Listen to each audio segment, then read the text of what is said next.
real limited quantities of this coin. They're in mint state condition, folks, and they're Smithsonian quality.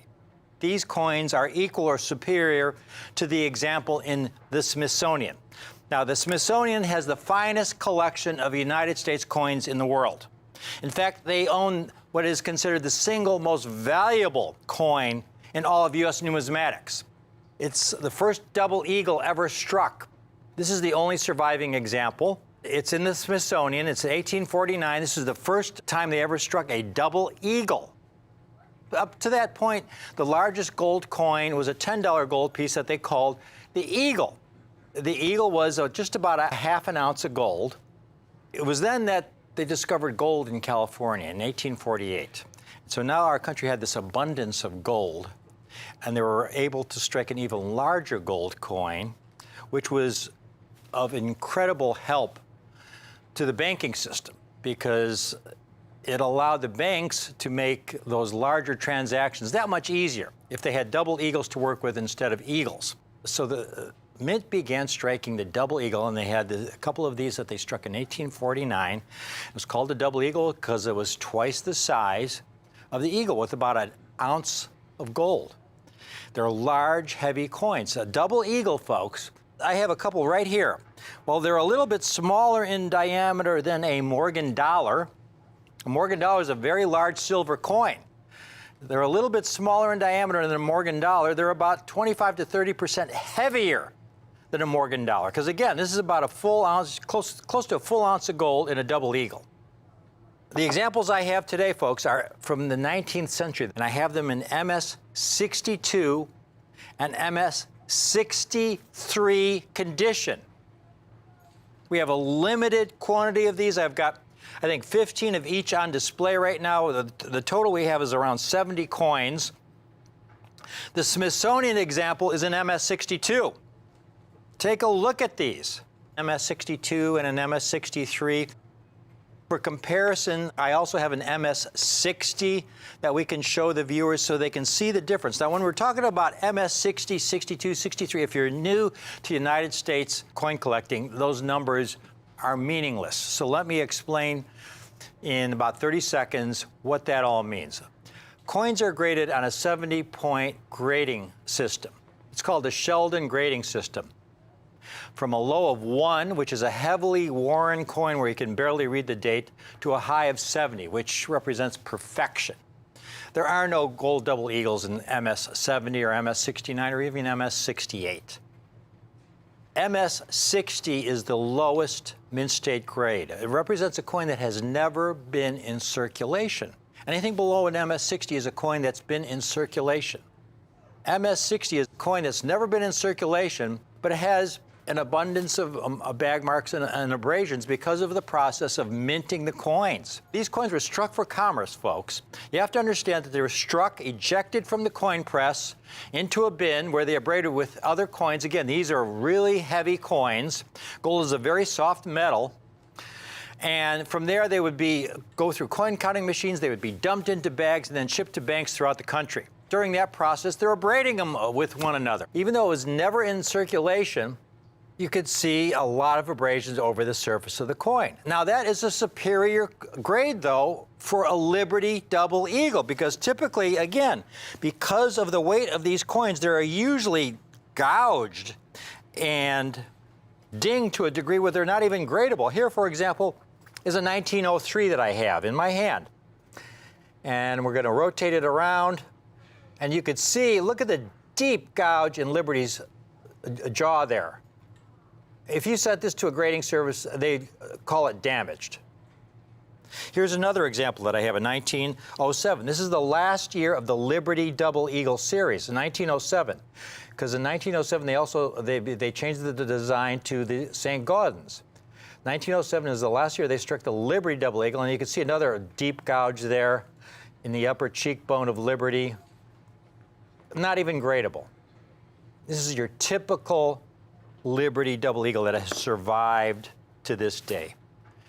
Now, when you're looking at an MS-62 grade in 63, let's take a look at a couple examples that we have here, folks. You'll notice a noticeable difference. MS-62 is an exceptional grade. Again, the example in the Smithsonian is MS-62. So the 62s you see here are Smithsonian quality. This is a rare date. You look at this coin, folks. This is an incredible quality for an 1899 Liberty Double Eagle. I mean, only the lightest abrasions on the surface of this coin. And the reverse is, I mean, really fully gem. It's spectacular. And then we have the MS-63, 1 grade point higher, superior to the Smithsonian specimen. These are graded by either NGC or PCGS, the 2 leading grading services in the country. Look at this coin, folks. To find a coin with so few marks is amazing. And again, when you compare it to an MS-60, you can see the difference. This is a mint state coin, but it's what you would typically expect to find in a gradable Liberty Double Eagle. Again, for a Liberty Double Eagle, MS-60 is an exceptional grade. There are so few that have survived in mint state condition.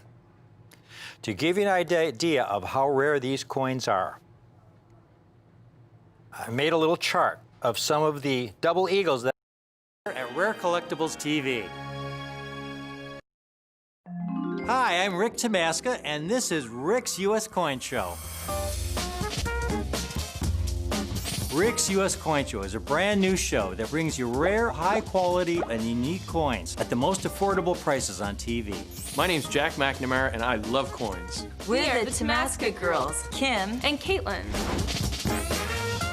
Here at Rare Collectibles TV, we know what kind of coins you want, because we're collectors ourselves. I've been collecting coins for over 40 years. I love finding coins all across the country and bringing them to you. Whether you're new to coin collecting or an old pro, we've got the coins you're looking for. After my first book, dealers began calling me the Cameo King. Coin rarity and quality are what matter most to me. Now that's eye appeal. I do love Franklin's and Kennedy's. Rare unique coins At the most affordable prices. Coins are in my blood. Now that's a beauty. My goal is to bring you the ultimate in superb rare coins. Do you want the best?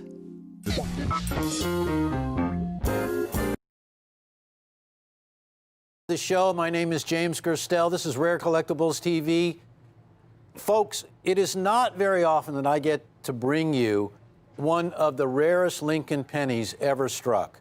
Now, here's the thing about this coin. It is not a 1909 SVDB, which is the most famous Lincoln cent of them all for a lot of various reasons, which I'm going to tell you in a second. But a very special issue was released in 2019. I don't know if you heard about it or not, but if you didn't and you happen to miss the occasion, it was a complete sellout. And in 2019, for the first time ever, the U.S. Mint struck a Lincoln cent at West Point. Now, this is huge news. It was a year of really special events, but there can be no more special event than the addition to the longest-running American coinage series, the Lincoln penny, than this really special coin. This is a mint state. The only time the West Point Mint has ever issued a Lincoln penny, and this one is mint state, really low mintage, contains the W Mint mark. We have it in a special graded holder in one of the highest grades you can get. Now, you want to stay tuned for this because the price is just going to knock you right over. I'm going to tell you right now, this coin is less than $130. And that is huge news. Here's why. Every coin collector loves Lincoln pennies, partly because of the great 1909 SVDB, the very first year. But there are so many issues of Lincoln cents that are rare. But added to that great list is one of the rarest of all time. And I want to show you what it's all about. Because like I said, 2019 marks the very first year that the Lincoln penny was issued out of the West Point Mint. Never been done before.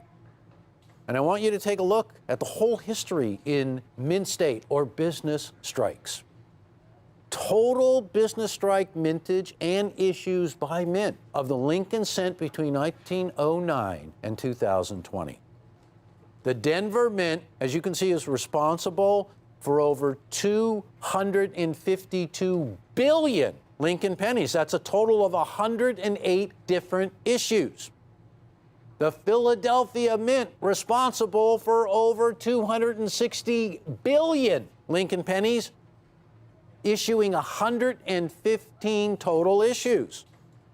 Now, the San Francisco Mint, only 5,883,051 total issues.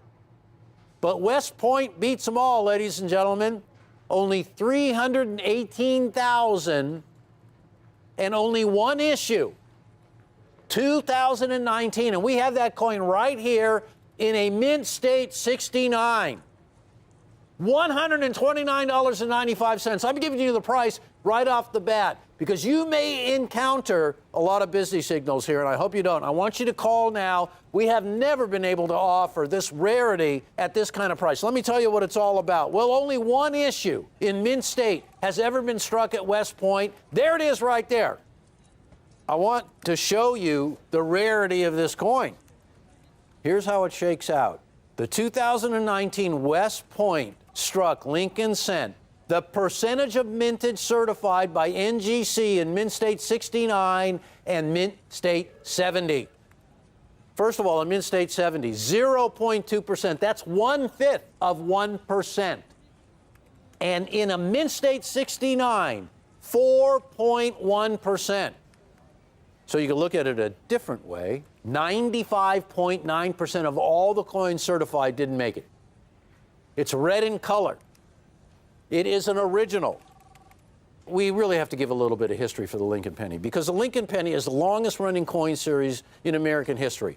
First started in 1909, and it was originally issued in 1909 as a commemorative. It was supposed to be a one-year type. It was honoring the 100th anniversary of Lincoln's birth. He was born in 1809. The coin was designed by Victor David Brenner, one of Augustus St. Gaudens's protégés, one of his students, a master sculptor. Now, this gentleman did not work for the U.S. Mint.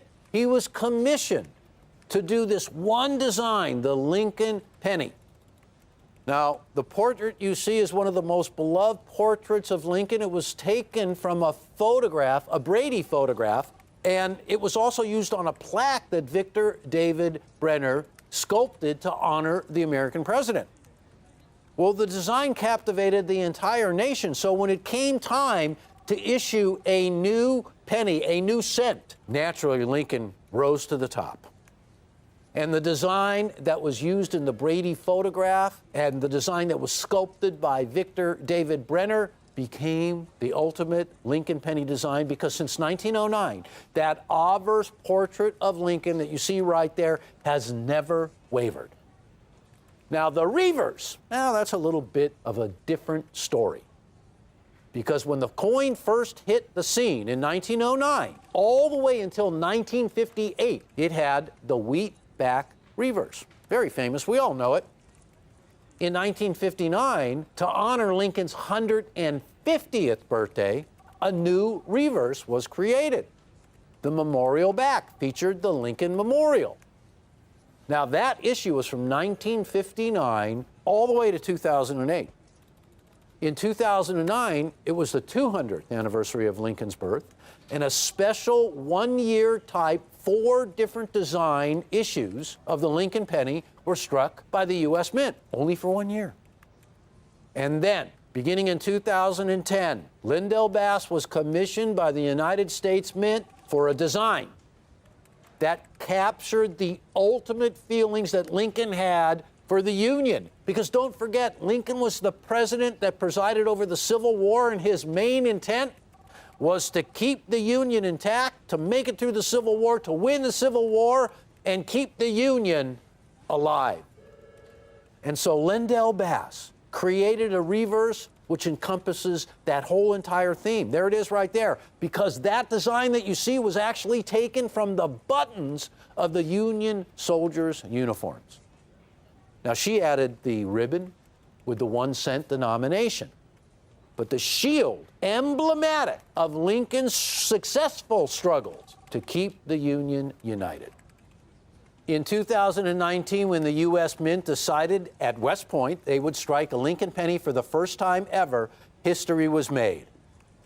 And let me tell you why this is such a great event. Now, I told you, $129.95 for a Mint State 69 red in color, hand-autographed label, Lindo Bass, the designer of the Reavers.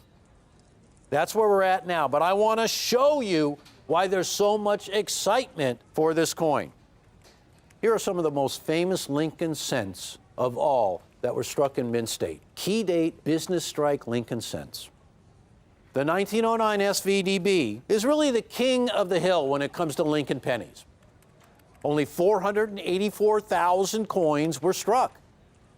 Victor David Brenner, the VDB stands for Victor David Brenner. Well, Victor David Brenner's initials were prominently displayed on the reverse, and the Mint decided they would change that mid-year and remove his initials at the bottom of the reverse, move them to a different location on the coin. But the 09 SVDB, as a historic design first year, was born. Now, because of that coin, the Lincoln series from day one became one of the most collected series. And I cannot tell you how many big shot coin dealers I know who started by collecting Lincoln pennies, and how many of the greatest minds and numismatic authors started with Lincoln pennies. But the Lincoln penny that you are about to see one more time, the 2019 from West Point, this coin is the one you gotta have. Here's why. 484,000 of the 09 SVDBs. Now, 1910, the mintage was over 146 million. The coins are really difficult to get. Most of them were released into circulation. The 1914, that was a low mintage, 4.1 million. But I got to tell you, in comparison to the 2019 at 318,000, it's really a lot higher. 1918, take a look at this. 1918 from Philadelphia, there were over 288 million coins struck. It's a rarity. 1926 from San Francisco, oh, another low mintage, 4.5 million coins. When you get a Lincoln penny with that low of a mintage, wow, you won't find them anywhere. 1928S, really tough coin to get. Over 17 million coins were struck, however. Now, 1931S, that is really a sleeper date, with only 866,000 coins issued. The 2019, however, W Mint marked West Point Lincoln cent, the mintage was only 318,695. Folks, when you talk mintage, which is the ultimate indicator of rarity, especially as time goes on, because the lower the mintage coin, the more it gets dispersed by collectors, the harder it is to find later. I mean, let's face it, when there's hundreds of millions of them that have been struck, they might be a little easier to find. But you know what? When you go back to 1910 and you go back to these early dates where they made hundreds of millions of them, they were all circulated. They were all spent. They disappeared. So I want to caution you. With a mintage of only 318,000, that coin is already dispersed to collectors all over this great country. And they are not going to let that coin go because it has become one of the rarest Lincoln cents ever issued. Oh boy, take a look at this. Now, I mentioned the 1909 SVDB, the king of all Lincoln pennies. Here's a really great issue. Here's a really great particular coin, a Mint State 66 red in color that brought over 33,000 at auction. Yes, that coin is extremely rare, absolute rarity. Because no matter what grade you find it in, there was one in a Mint State 66 over 33,000. Here is one in a circulated grade, pretty heavily circulated, $1,300. Absolute rarity. No matter what grade you find that coin in, it's going to sell for a pretty penny. Now the 1910. Hey, ladies and gentlemen, the 1910 with a mintage over 146 million. There's a beautiful coin in a Mint State 67. Our coins are higher, by the way, in grade. Mint State 67 red, $10,350, sold at auction. Folks, we're doing the lowest mintage of any of these rare coins on this chart for $129.95. Certified Mint State 69 red in color.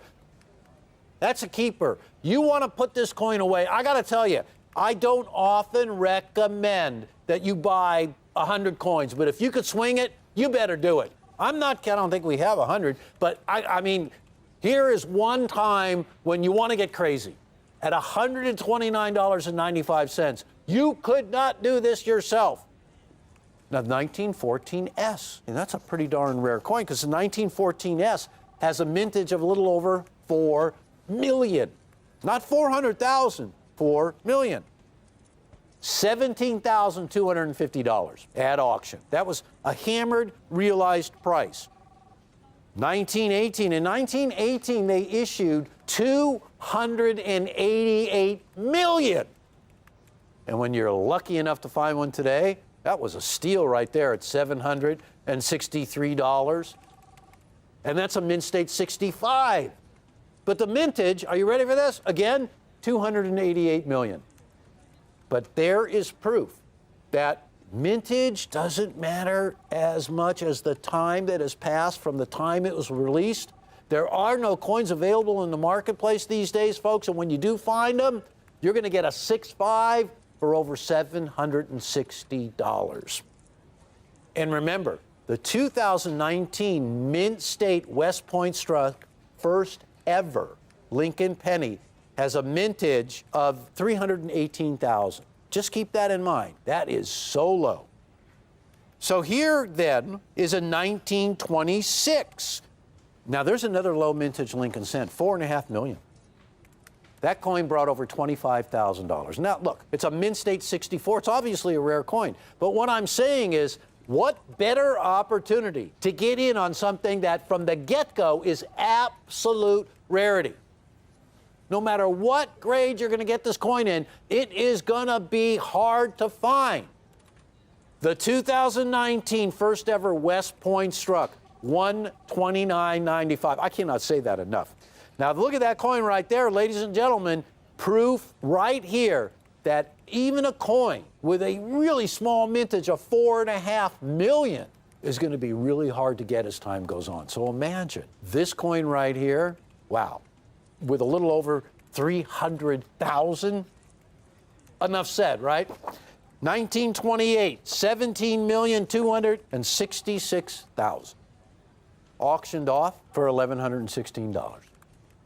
So when you go heads up rarity, the coin we are featuring today is a must buy. 1931S from San Francisco. 31S is a true bona fide rarity. There were only 866,000 coins that were struck. This one in a Mint State 66 red in color only brought $4,320. I think that's a monster coin. That was a deal. And I want to show you, here is one that shows the ravages of time, certainly not red, and that coin in circulated condition, as you can see. And that coin brought $600.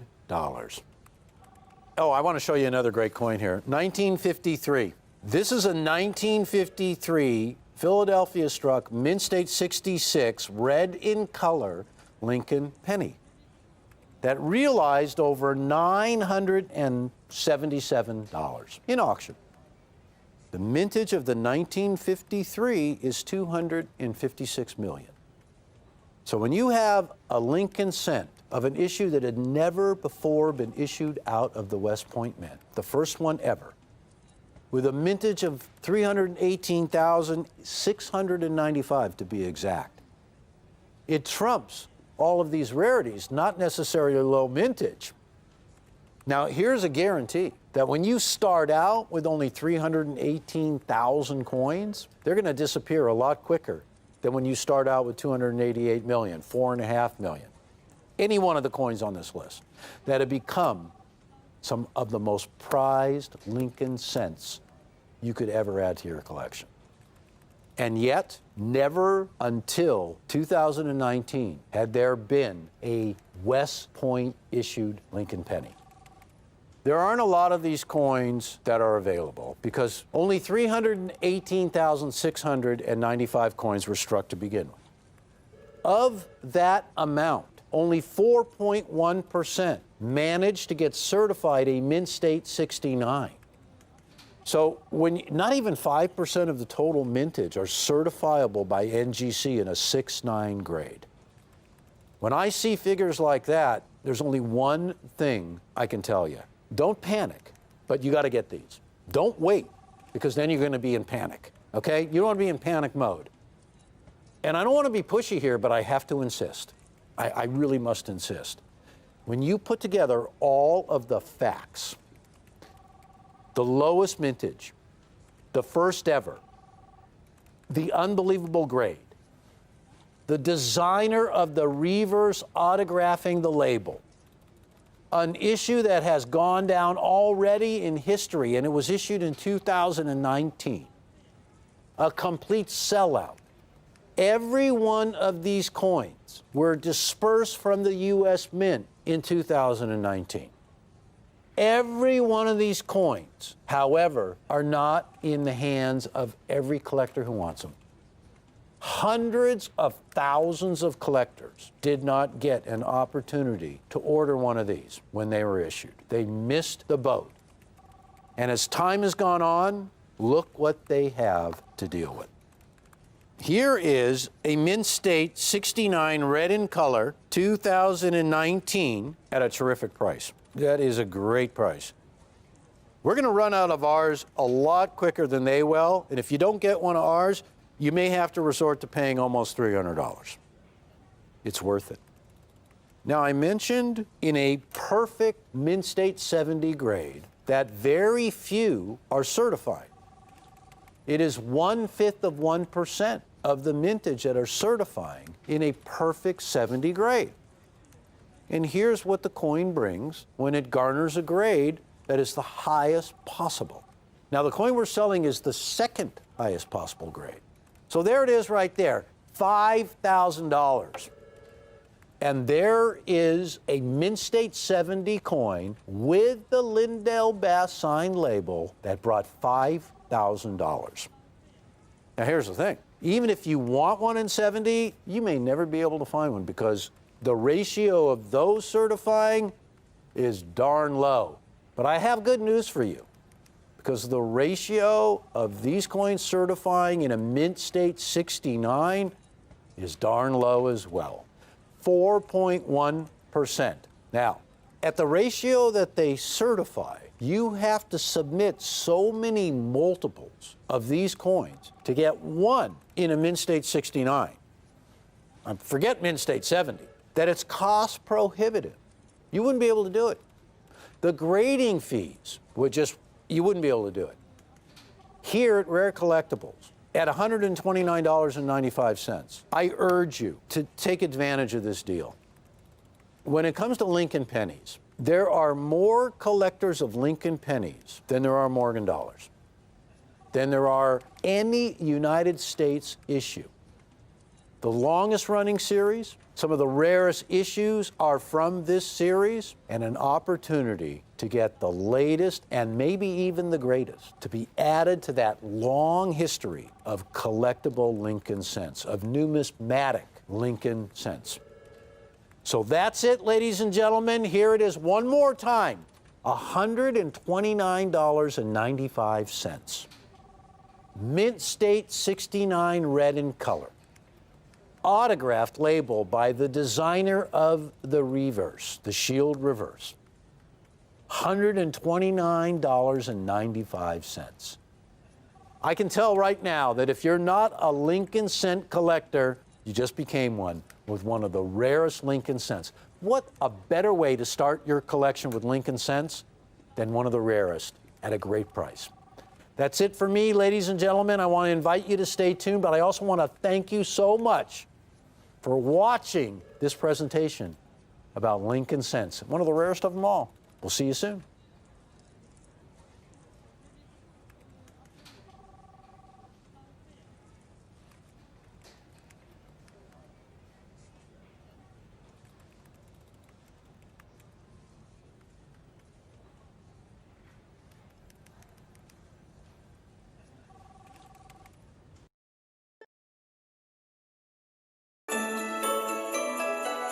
From our Rare Collectibles TV family to yours, we wish you a happy and safe holiday.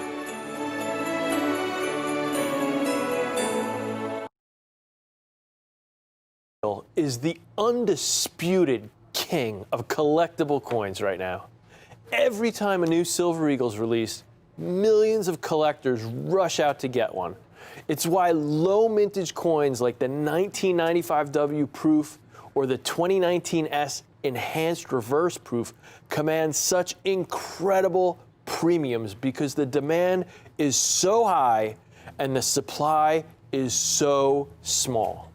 Now in 2020, we have this special edition American Silver Eagle, struck to commemorate the 75th anniversary of the end of World War II. A first release with a minuscule mintage of just 75,000 coins, this ASE easily ranks among the rarest coins in the entire series. So many people were trying to get this stunning coin that it actually crashed the US Mint's website from the sheer number of people visiting it. In just a couple hours, the Mint completely sold out of these coins. And let me tell you, these are not easy to find.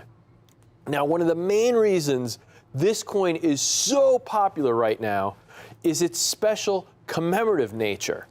This coin was struck to celebrate the end of 6 years of grueling war and memorialize all those who were lost during those years. This coin has special meaning to me personally because my grandfather, Howard Enders, served in the Army during World War II. And as some of you might know, Grandpa Howie was the person who introduced me to numismatics as a child, and we always had a really, really close bond. And he volunteered for service. He was stationed in Belgium and France during the Battle of the Bulge, and he never really spoke much about his experience over there during the war, but he was very proud of his service. So to pay tribute to all the heroes like my grandfather, and to the many others who actually made the ultimate sacrifice for our country, the Mint struck the very first American Silver Eagle with a privy mark. Now, a privy mark is a small mark on a coin, similar to a mint mark. And in this case, it has the letter V for victory and the number 75 to honor the 75th anniversary of the end of World War II. Now, we've seen different finishes, proofs, reverse proofs, but this is the first Silver Eagle to feature a privy mark. This is a coin that is already going down as one of the most desirable American Silver Eagles ever struck. Now, let's go all the way back to the 1980s. At that time, one of the issues was what to do with the Defense National Stockpile. The stockpile stores and secures raw materials like tin, zinc, iridium, platinum, and other valuable resources that might be needed for a war effort if ever that came. Now, for a long time, however, presidents had been wanting to sell off the silver in the Defense National Stockpile since we produce so much of it here in the US, and there wasn't really a need to hoard it. However, there was a lot of opposition to this plan because if they dumped all this silver into the market, it would exceed the demand and cause prices to fall and harm the silver mining industry. Eventually, it was decided that if they sold the silver in the form of bullion coinage, which people could use as investments, it wouldn't impact the silver industry. Now, at the time, they weren't even considering the collectible value of this coin. So we're pretty lucky as collectors that they decided to use such a beautiful design. On July 9th, 1985, President Ronald Reagan signed the Liberty Coin Act into law, beginning the American Silver Eagle series the very next year. The first Silver Eagle was struck in San Francisco on October 29th, 1986. And since then, it has become one of the most popular coins ever. For over 34 years, the Silver Eagle has been one of the best ways for Americans to safely purchase silver mined here in the United States, as well as giving collectors like us an incredible coin to pursue. When you get into all the different strikes and finishes they've added to the Silver Eagle, the proofs, the reverse proofs, burnished, enhanced finishes, you've got a coin series with so many options, makes it really fun and really challenging to collect. Now today, the American Silver Eagle is easily the most popular coin in America and around the world, even exceeding the famous Morgan dollar. I mean, that's how popular this coin is today. With everything that's happened in 2020, it's almost easy to forget that it was the 75th anniversary of the end of World War II. Now, after 6 years of conflict, the war finally came to an official conclusion on the deck of the USS Missouri battleship on September 2nd, 1945. Since then, we've done everything we can to remember that conflict and make sure that war on that scale never occurs again. We also want to memorialize and celebrate those who fought and sacrificed for our safety and our freedom. And the Mint did it perfectly with these gorgeous proof Silver Eagles. These Silver Eagles are proof issues. So they're struck using the state-of-the-art technology for coin production. The Mint strikes these coins individually, and there is just so much effort and cost that goes into making them. The blanks that these coins are struck from have to be polished by hand and chemically treated to ensure that they're clean and ready for minting. Every coin is struck twice during the minting process to make sure that the devices are just razor sharp. Now, all this effort pays off because you get these stunning coins with every little detail of the coin's design fully struck. You can see all of the details in the pattern of Lady Liberty's dress on the obverse. I mean, proof coins are extremely popular among collectors because of their rarity and incredible eye appeal that comes with their ultra cameo surfaces with these mirrored fields and those gorgeous frosted devices. This coin takes it to a whole nother level.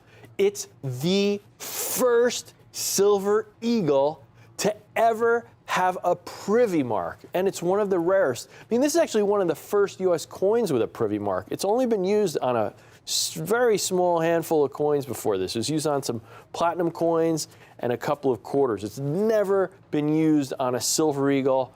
It's never been used on a silver coin. I mean, this is a big, big deal, but especially on a Silver Eagle, the most popular coin in the world.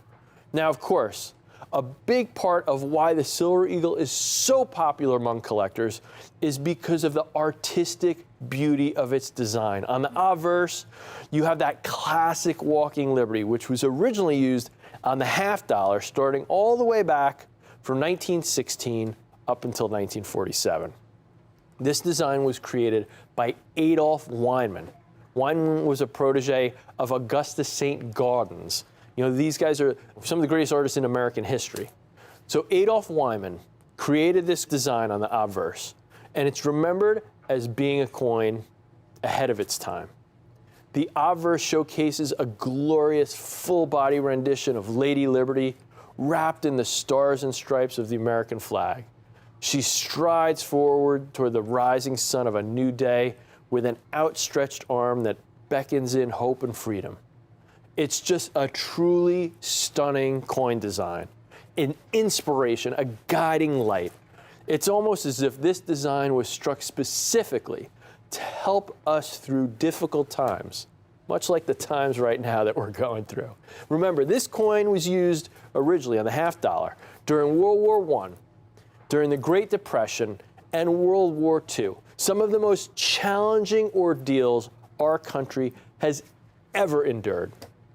But when you look at this design of Lady Liberty striding towards the new day, you just can't help but feel a little uplifted. You know, it's as if it's just reminding us that a new day will come.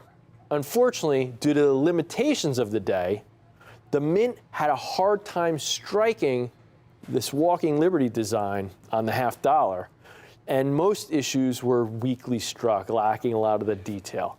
That's why it's so great for us as collectors that when John Mercanti adapted the design for the Silver Eagle, he was able to fully realize Weinmann's work with new technology and new techniques that saw every last detail fully and beautifully struck as it deserved to be.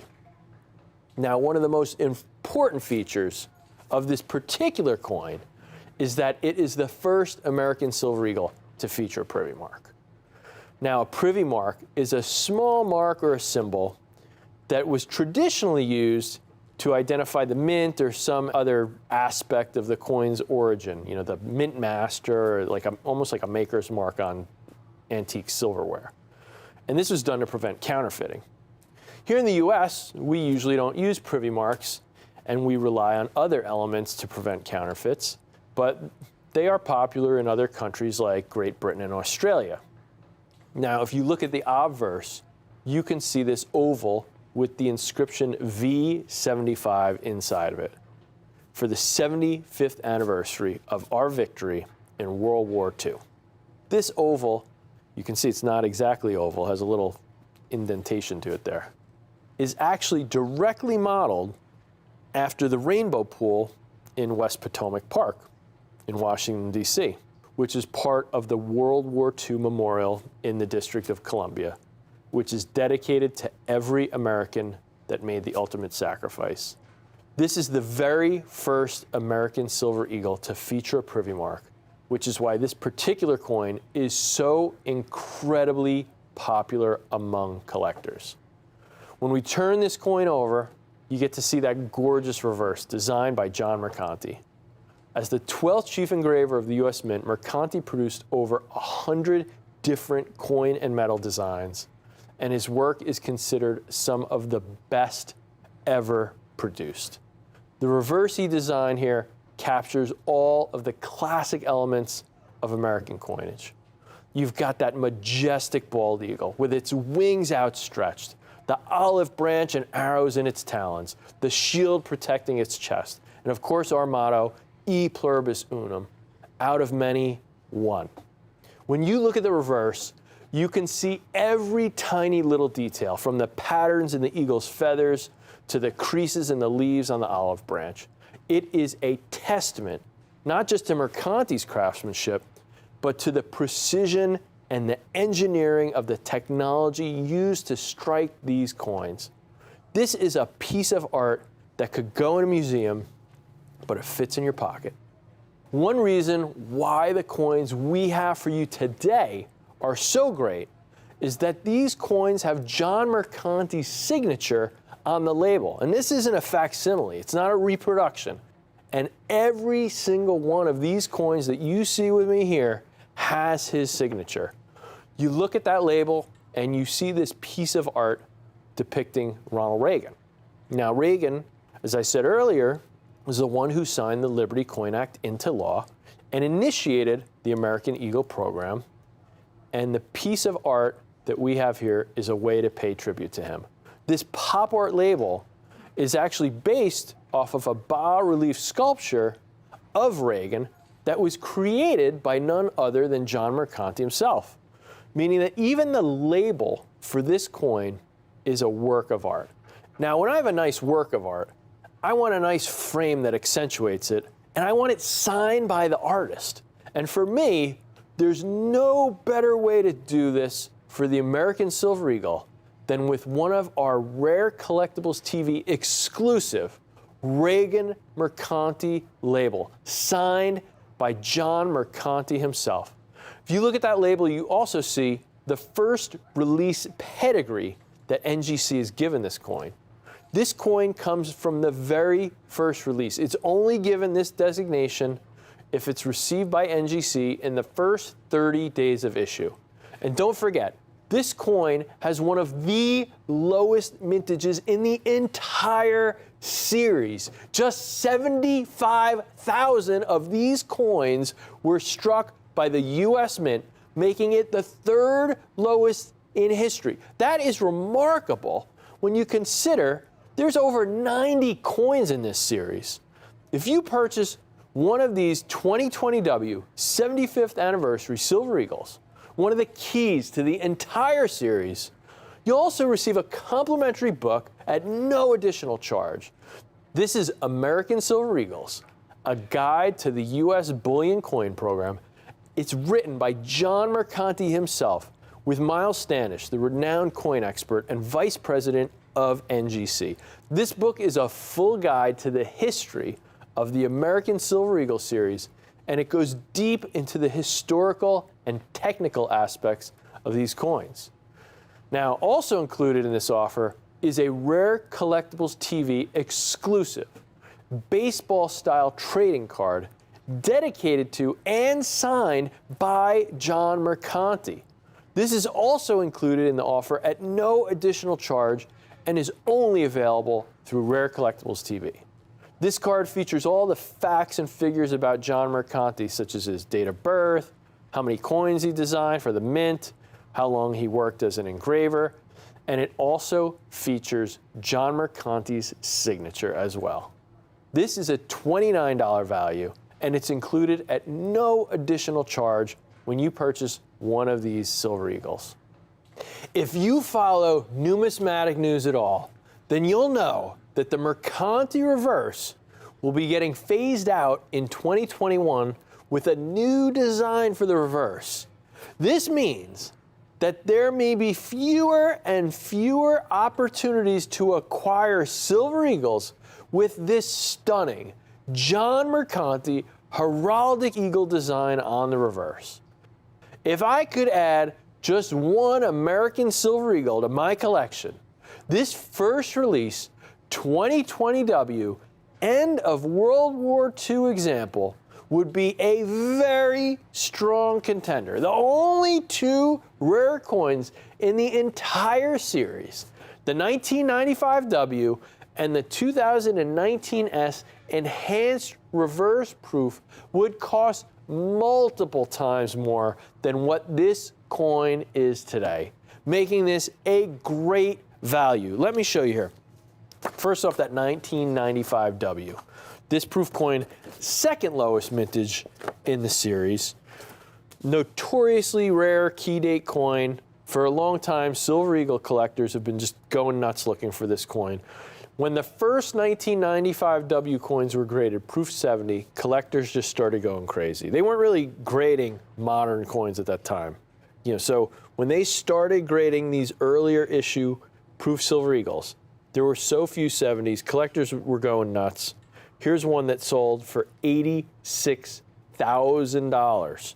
Since then, they've leveled off a little bit, but still, here's one, $40,000. $50,000. I mean, these are coins that regularly sell for upwards of $30,000 a coin, $30,000, $40,000, $50,000 for a 95W in proof 70 is not unusual. Now, here's that 2019S. Just came out a little over a year ago. Took the crown as the lowest mintage Silver Eagle. Here's one someone is asking almost $95,000. This one happens to have the signature of the mint director, but still, $95,000 for a coin, the lowest mintage in this series, just to show you how popular this series is. What people are willing to pay for these type of coins, what these coins go for these highest, most sought after coins, these low mintage key dates in the series. Here's another 2019S. This one they're asking almost $12,000. Here's one, $5,000. I don't think this one's even graded. $5,000 for this enhanced reverse proof. Here we go, $6,000 for a proof 70. I mean, these are the same grade of the coin we have here today. Proof 70, These are the number 1 and number 2 lowest mintage in the series. The coin we have here today is the 3rd lowest mintage, right behind these 2 coins. 3rd lowest mintage, one of the major key dates to the most popular coin series in the world. These are a fraction of what you have to pay for these other coins, these other key dates of the series. This is a great opportunity.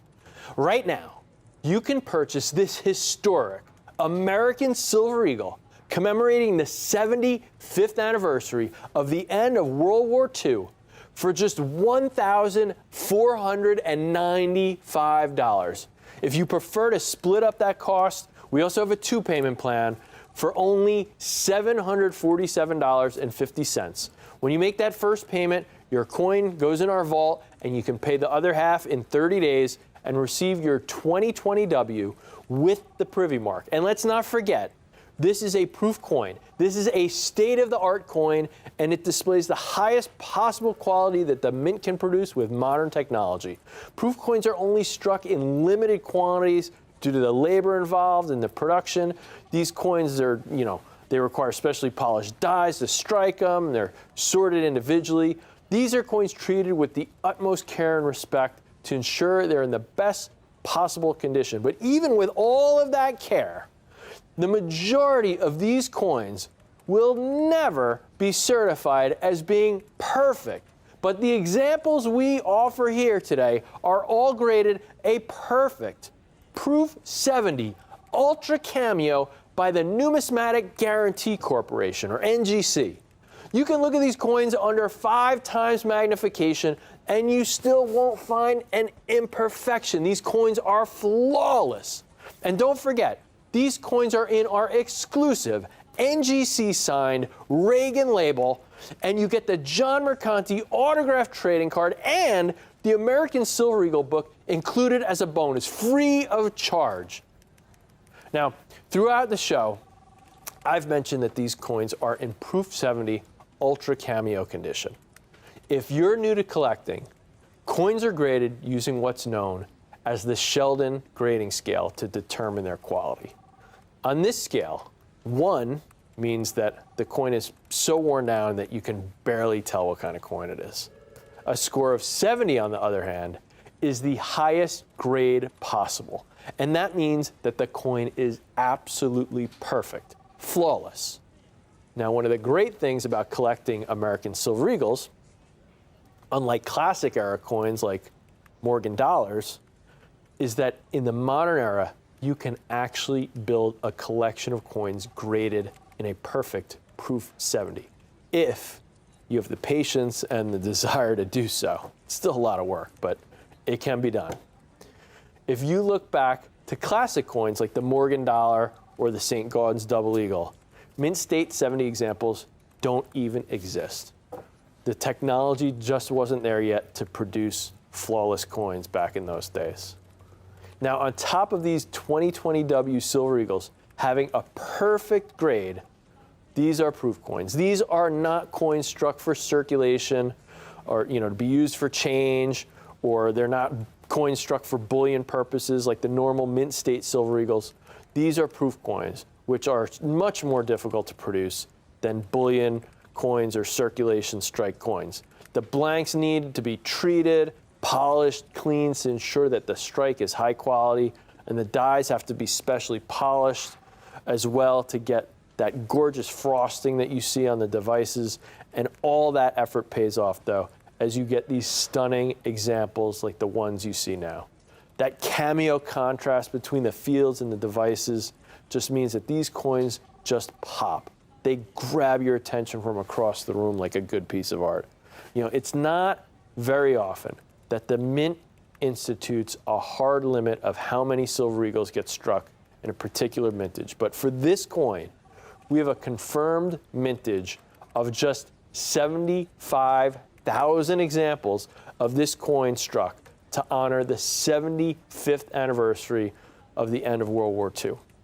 These coins are an incredible rarity, but that's not all. NGC has recently confirmed that they are going to assign a separate category for Silver Eagles with the Rare Collectibles TV exclusive Reagan Mercanti label, making the population for these prestigious coins even more exclusive.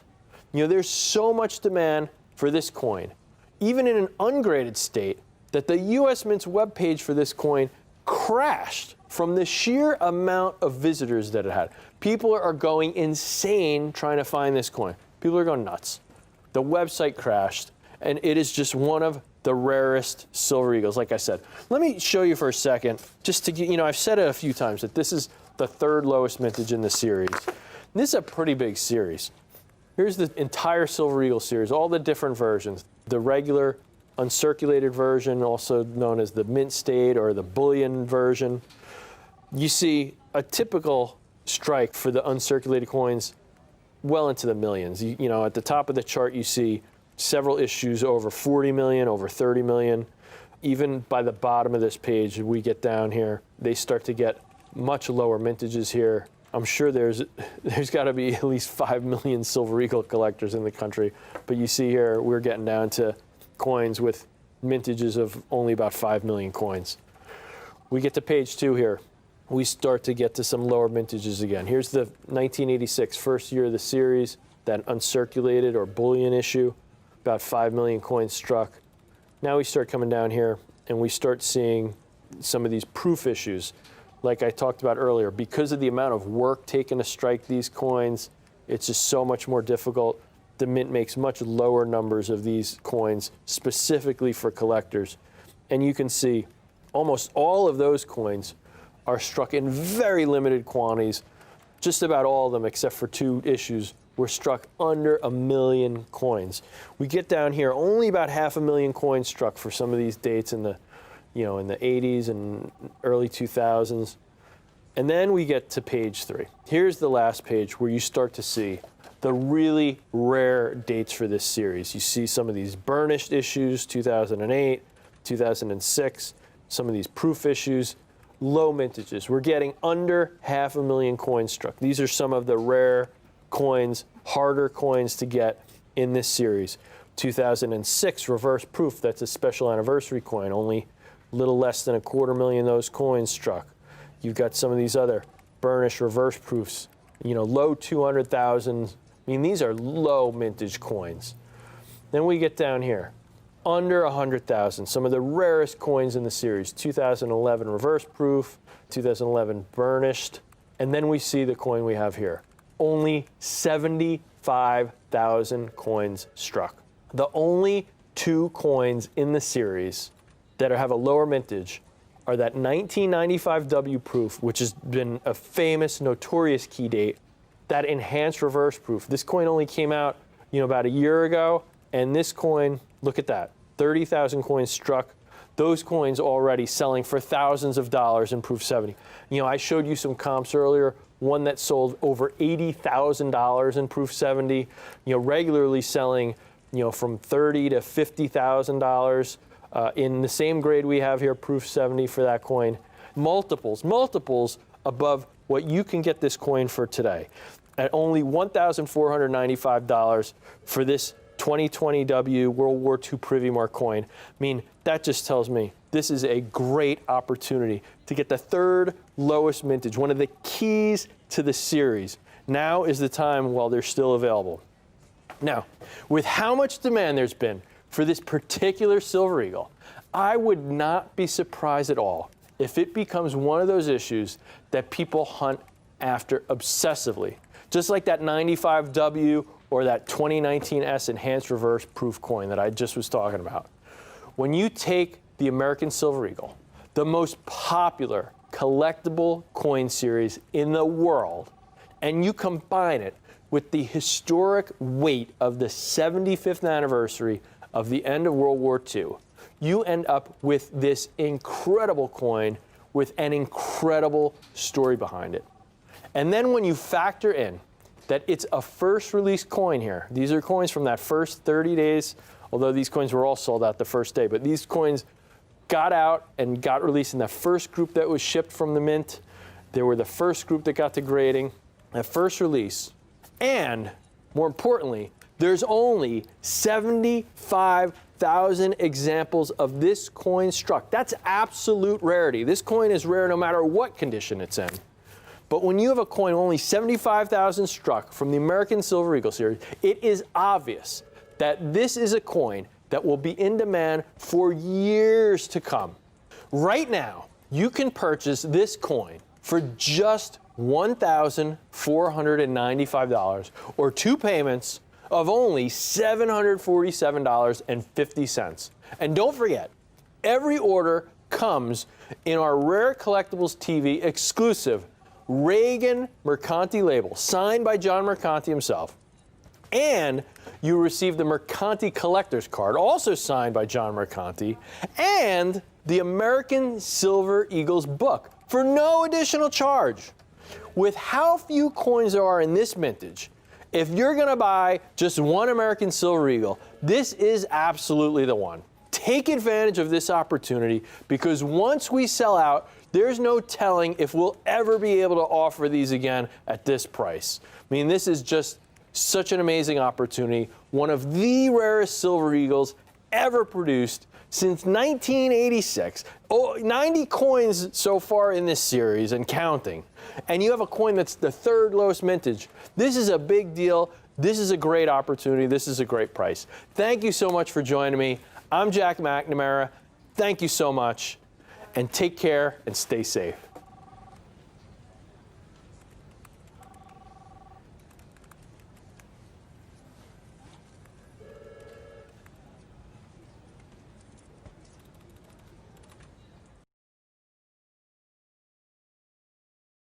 Here on Rick's U.S. Coin Show, Jack, James, and I take great pride in providing you, our viewers, with relevant coin information and special numismatic history. We enjoy creating short documentaries on important people in the coin community, like John Mercanti, Edmund Moy, and Miles Standish. We have also produced film shorts on historical numismatic landmarks, like the Granite Lady in San Francisco, the famed Carson City Mint in Nevada, and Sutter's Mill, home of the California Gold Rush. To watch all these great documentaries and learn more about the wonderful world of numismatics, go to the Rare Collectibles TV YouTube page. Type Rare Collectibles TV in the search bar and click on the pic of Jack and me. You can watch many numismatic videos, including interviews, documentaries, coin trivia, the adventures of Rick and Jack, and much more. And make sure you click the subscribe button in the top right corner so that you'll be notified every time a new video is posted. Where else can you get so much numismatic info and fun all in one place?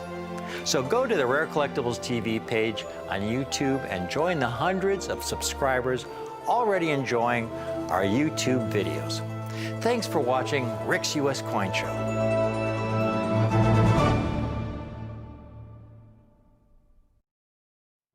Welcome to Rick's U.S. Coin Show. Rick Tomaska here. I've got some fantastic Proof Washington quarters for you today. Proof coins. Proof coins are meant to represent the state of the art, the finest possible quality the Mint's able to produce given the technology of the day.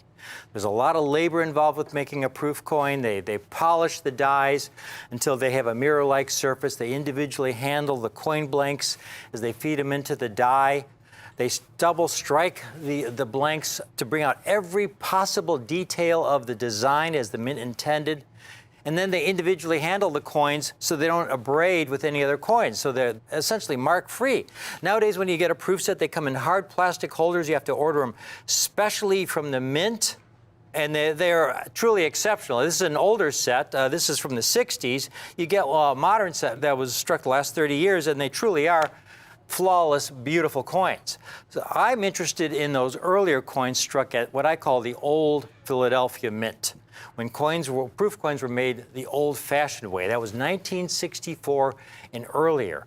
After 1964, they transferred proof making to the San Francisco Mint, where they began using new technologies, improving the product. But back in the old days, at the old Philadelphia Mint, they were basically making proof coins the same way they had made them back in the 1800s. And the packaging they used, well, they would ship the coins in these envelopes. We call them flat packs. And you'd get the coins out, and they'd be in these flat envelopes like this. And the problem is these envelopes really weren't airtight, and they were also pliable. The coins would abrade against the cellophane, so they would get small, light hairline scratches. They'd generally be a very, very low grade. I've got some incredible Proof 67s for you today, folks, and I have them at a great price. Take a look at these. This is going to be a quick little presentation. These are Proof 67s. The highest possible grade is Proof 70. None of these dates, except for the 1964, has ever been graded in Proof 70. The highest grade these other dates have ever received is Proof 69. You take a look at one of these. They're absolutely pristine, haze-free, despite being over 50 years old.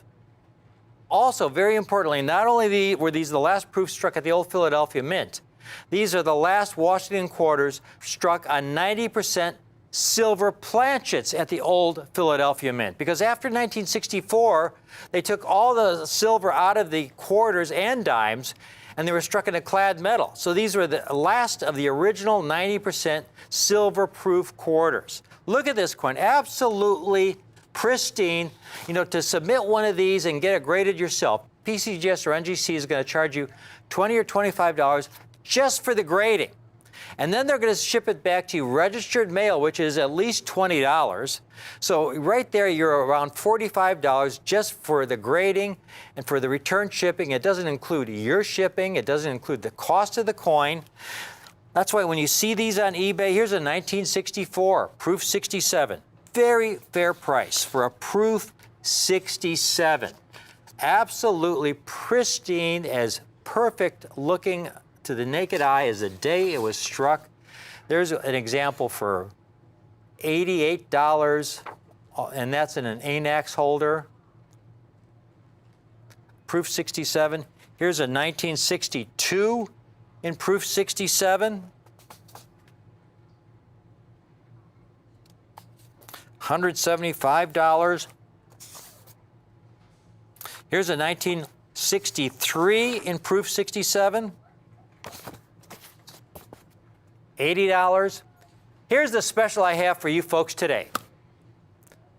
If you want a 1964 Proof 67, you can own one of these coins today. Not for $99, not for $79, not even for $49, folks.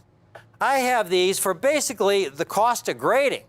Really, $29 a coin. And one of these 64s will be yours. Only $29 a coin. The last year, the Washington quarter was struck on a 90% silver planchet in proof condition at the old Philadelphia Mint, and it's only $29. But it gets even better, because if you want to get a second date, if you want to get the 1963, it also will only be not $79 or $59 or $49, but $29 a coin.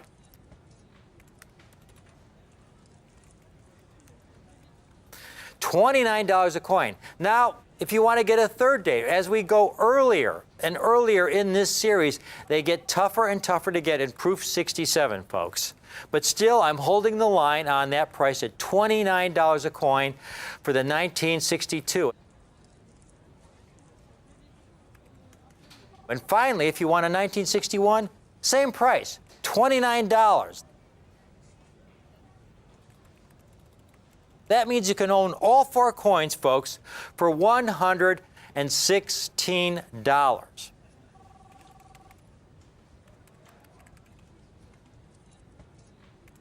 Now, I'm not done yet.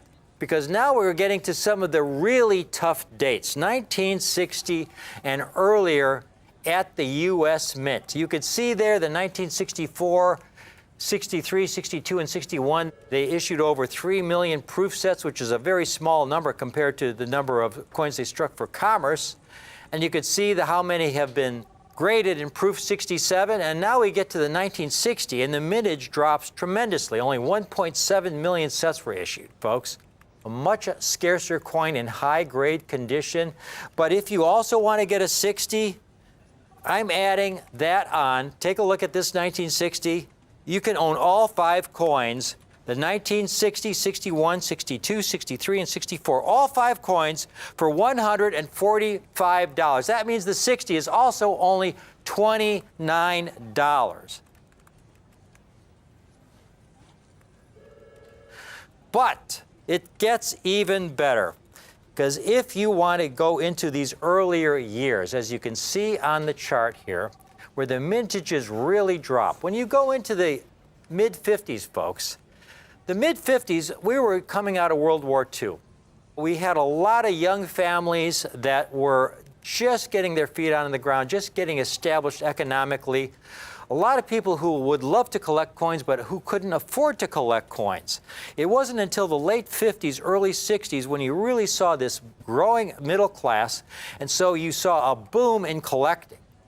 So you get into the 1959 and earlier, you could see how those mintages drop when people couldn't afford to collect. 1958, they didn't even offer 1 million sets. 1956, only 669,000 sets. But what I'm doing for you today, if you want the entire set from 1956 to 1964, you can own all 9 of those coins for only $249. All 9 of those coins, the 1956 to the 1964, $249. $249 is $27.67 a coin.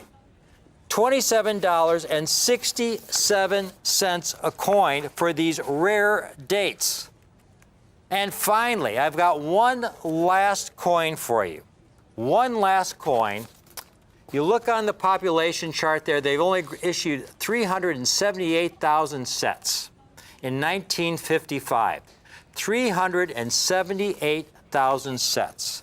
A rare coin. Here's a 1955 proof 67 on eBay. Here's one for $99. There you can see $99, a dealer with 100% positive feedback. Folks, you can own the entire 10-coin set that includes the 1955 for $275. That's $27.50 a coin. If you want to get a numismatic value where you're getting some beautiful, eye-appealing, really scarce, and some even rare coins for a price that is just a home run for the collector of today, this is your opportunity. The last of the proof silver Washington quarters, 90% silver Washington quarters struck at the old Philadelphia Mint in extraordinary proof 67 condition, and the entire 10-coin set for only $275. That's $27.50 a coin. This is a great opportunity. This is my specialty. Okay, I go through the hundreds of thousands of proof coins to select only the finest examples, submit them for grading. We cut out all the middlemen to pass the savings on to you. It's a thrill to be able to offer this kind of eye appeal, this kind of quality, this kind of incredible value with tremendous long-term potential to our viewers here on Rick's U.S. Coin Show. Thank you for watching, but please stay tuned because I've got a great little presentation coming right up.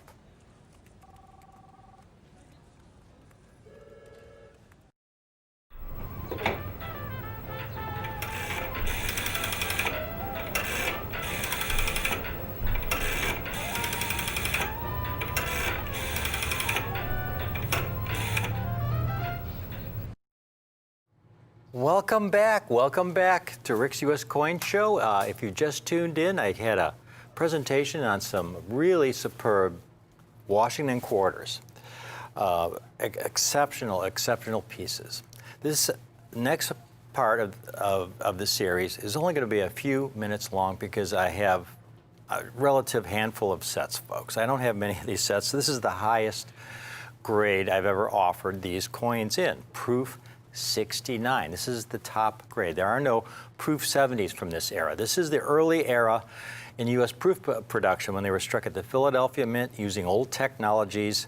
You know, Proof 70 is mainly a grade that reflects the technology being used today at the Mint, which is so advanced. To get a Proof 69 from this early era with the technology that they were using, the packaging that they were using, these coins are so rare. But I have a small group of these, and they are so superb. They look Proof 69. I mean, I can't see a flaw on them. I mean, if they ever decide to grade coins in Proof 70 from this era, I have talked to Rick Montgomery at NGC. He said they never will because they just didn't have the technology. Take a look at this set that I have. 5 coins. The limiting factor in this 5-coin set, these are tough. The limiting factor, folks, is 1955 and the 1958. That's why I only have a small handful of these. I have a few extra 1956s and 1959s that I can offer you separately if you just want to swing one coin. But here's 5 coins, all highest grade, and you're going to love the price. If you want to build a top grade Washington Quarter collection, now's the time to start. First of all, take a look here. Take a look at those 5 dates there. The 3 key years here are the 55, the 58, and the 59. 58 and the 59 because of all the milk spot issues I spoke about previously. By the way, 1964 was the last year Washington Quarters were struck on 90% silver planchets. That was the last year. 65, they had no silver at all.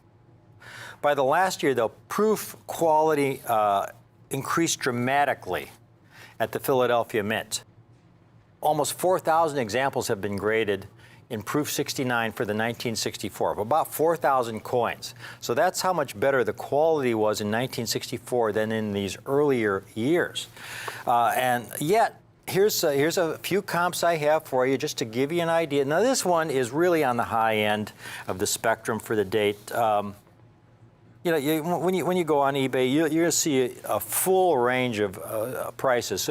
But if you shop around, here's one for a top-rated seller where it's only $200 for the 1964. And again, remember, this is by far the least rare, let's call it, the least rare Washington Quarter in the silver proof Washington Quarter series in Proof 69, the least rare.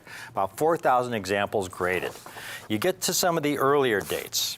The 1956, for example, that one with about 1,000 graded in Proof 69. Here's a 56 in just Proof 68. Here's a Proof 68 for $245. Again, this is, I think that's on the high side there, but you know, Proof 68, I think you should get a 56 Proof 68 for $100 or less. Remember, what we have in this set is a Proof 69. Now, one of the key dates, the 1955.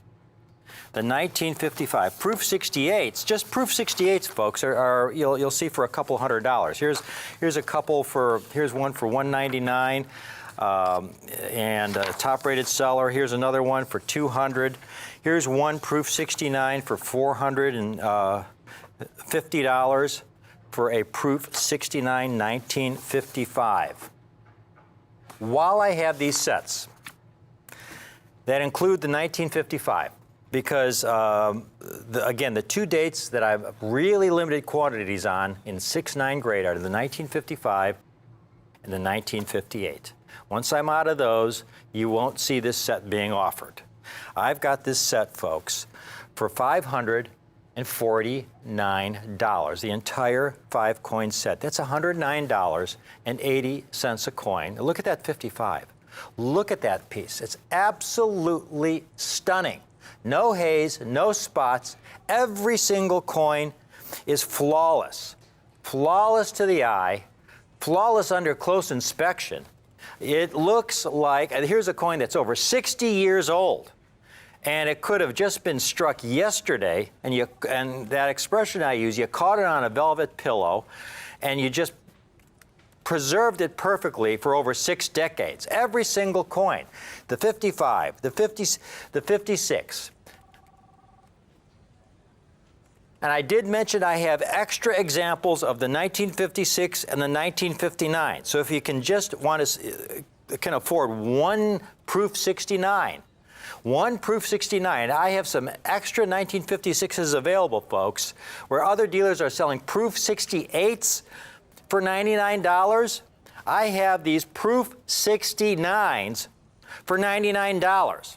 And the 6.9 is worth considerably more than a 6.8. $99 if you want a proof 69 of this really, really tough date. And there's a 1957. Again, the entire 5-coin set available for only $549. Or even, it gets even better. You can own two sets, and it drops down to $539.50 a set. That's $1,079 for 2 sets.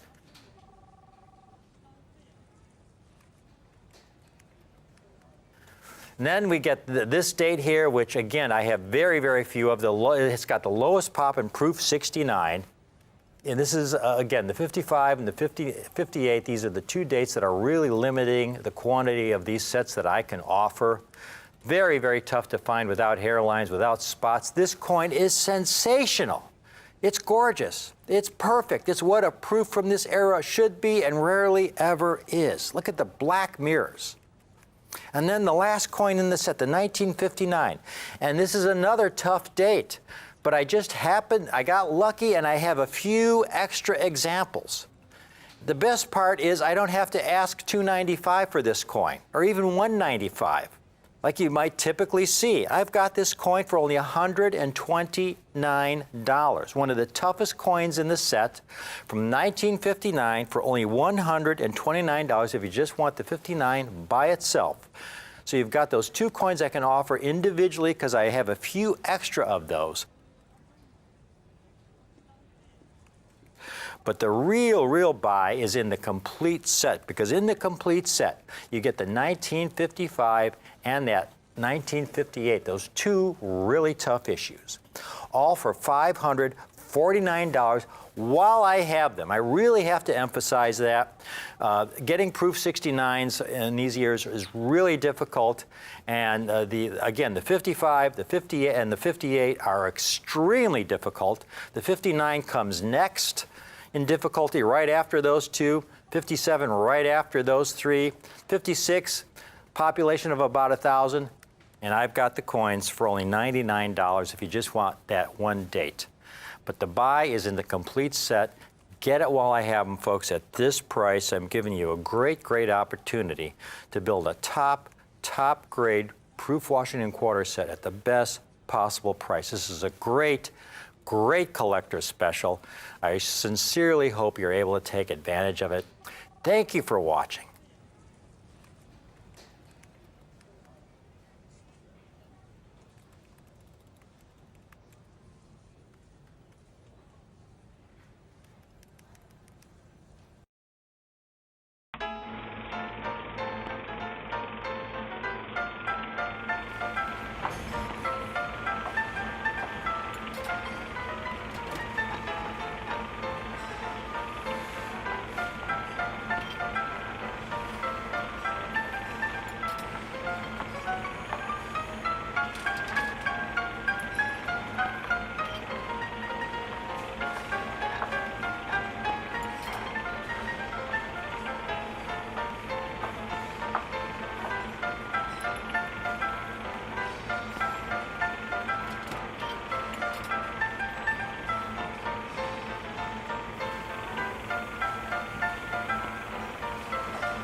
Jack, how long have we been partners? What, 30 years? I Feels like it, right? Just about. You started when you were around 15? I was started in diapers. We've been partners a long time, but this is the first time, Jack, we've ever had something like this for our viewers, this a $5 gold piece of a date struck. I say it's the 19th century, the last date of the 19th century. It is. Technically, the last date is 1900. Oh, yeah, I guess you're right. But I don't get that. To me, the last date should be start with a 1-8. It's definitely the last date of the 1800s. We can say that. So, yeah, exactly. Folks, we sometimes I like to close a presentation by saying, please stay tuned to our show because you never know what we'll come up with next. Mm-hmm. And this is one of those times. We've come up with something that you'll never see again once these are gone. Right. In fact, these coins shouldn't even exist. Right, exactly. But for the great European bank hoard. Right. They're extremely rare. And now is the perfect time to acquire a coin of this greatness. Right. In fact, the examples we have, and we have almost 300 examples. Yeah, which is, I mean, for this coin, there's never been anything like this in the history of U.S. coins for this particular date. Yeah, well, this is a first. Yeah, we're just saying this is almost 10% of this population for Exactly, this grade. exactly, yeah. And we're so grateful to be able to offer this coin at such a great collector-friendly price. And now, again, is the perfect time to acquire something like this. Let's take a look at the coins, Jack. Yeah, they're great coins. They're beautiful. The last year of the 1800s, the $5 gold piece, 1899, struck at the Philadelphia Mint. They're graded Mint State 63, Jack. Now, if you go to the Smithsonian has the finest collection of United States coins in the world. Amazing collection. Including collection. the single most valuable coin, the 1849 Double Eagle, which is valued in, who knows? The only one that exists. Yeah. The first Double Eagle that struck, there were two made. The other one was, who knows, melted probably 100 and something years ago. Right. The only one of the first, and then $1804. I mean, a coin, there's like 16 known. They have like 5 of them or something. Like the coins, 1933 Double Eagle. There's only one legally owned in private hands. They have like 8 of them or something. Yeah, right, exactly. Yeah. And so you look at their $5 gold collection, their 1899 in their gold collection, in the Smithsonian, folks, is an MS 63. Right. In other words, this is a Smithsonian quality coin that we have for you today. Exactly. Because these are in mint state 63 condition. Right. Now, for our new viewers who may not be familiar with numismatic grading, Right. Jack, if you could explain the Sure. Sheldon grading scale. Sure. So coins are graded using a 70-point scale. It's called the Sheldon grading scale. There was a large cent collector back in the 1940s or 50s named William Sheldon who came up with this system. 1 is the lowest grade. That means you can recognize the coin just barely. It's so worn out that you can tell what it is, but really nothing more than that. 70, on the other hand, is flawless, absolutely perfect. For coins in the 1800s, there's no such thing. They didn't have the technology. Coins in the mid-1900s and earlier. They don't exist. Right. And then what we talk about, you hear us talk about brilliant uncirculated or mint state coins. On this 70-point scale, anything 60 or higher is considered mint state. This is a coin that has no wear, but a 60 coin is a coin that may have a lot of bag marks and abrasions and things just by way that these coins are made. They strike them, they go into bags and counting machines, and they get marks on them, but they still have no technical wear. So that would be a coin that's a 60. These coins are mint state 63, which is what, in the old days, before we were using this numeric scale, we would call choice brilliant uncirculated. So these are coins that are uncirculated, no wear, and just have a really nice look to them, a minimal amount of any kind of abrasions or flaws or things. These are really nice coins. And like Rick said, this is the grade the Smithsonian has. If you want to see a coin like this, you can either buy one while we still have them here, or you can take a trip to the Smithsonian in Washington, D.C. Those are your options. Hey, Jack, that was perfect. That was perfect. The point we're trying to make is that sometimes You know, if something seems too good to be true when you see it on TV, well, sometimes it really is true. There was an incident just over a year ago. There was a gentleman who found an 1854S $5 gold piece. Right, same size as this, same denomination, Same denomination. same design, we everything. have a picture of it. He said that he found it in a garage sale or something. It was. He thought it was fake. Everybody thought it was fake. Took it to the coin shop. They said it was fake. Yep.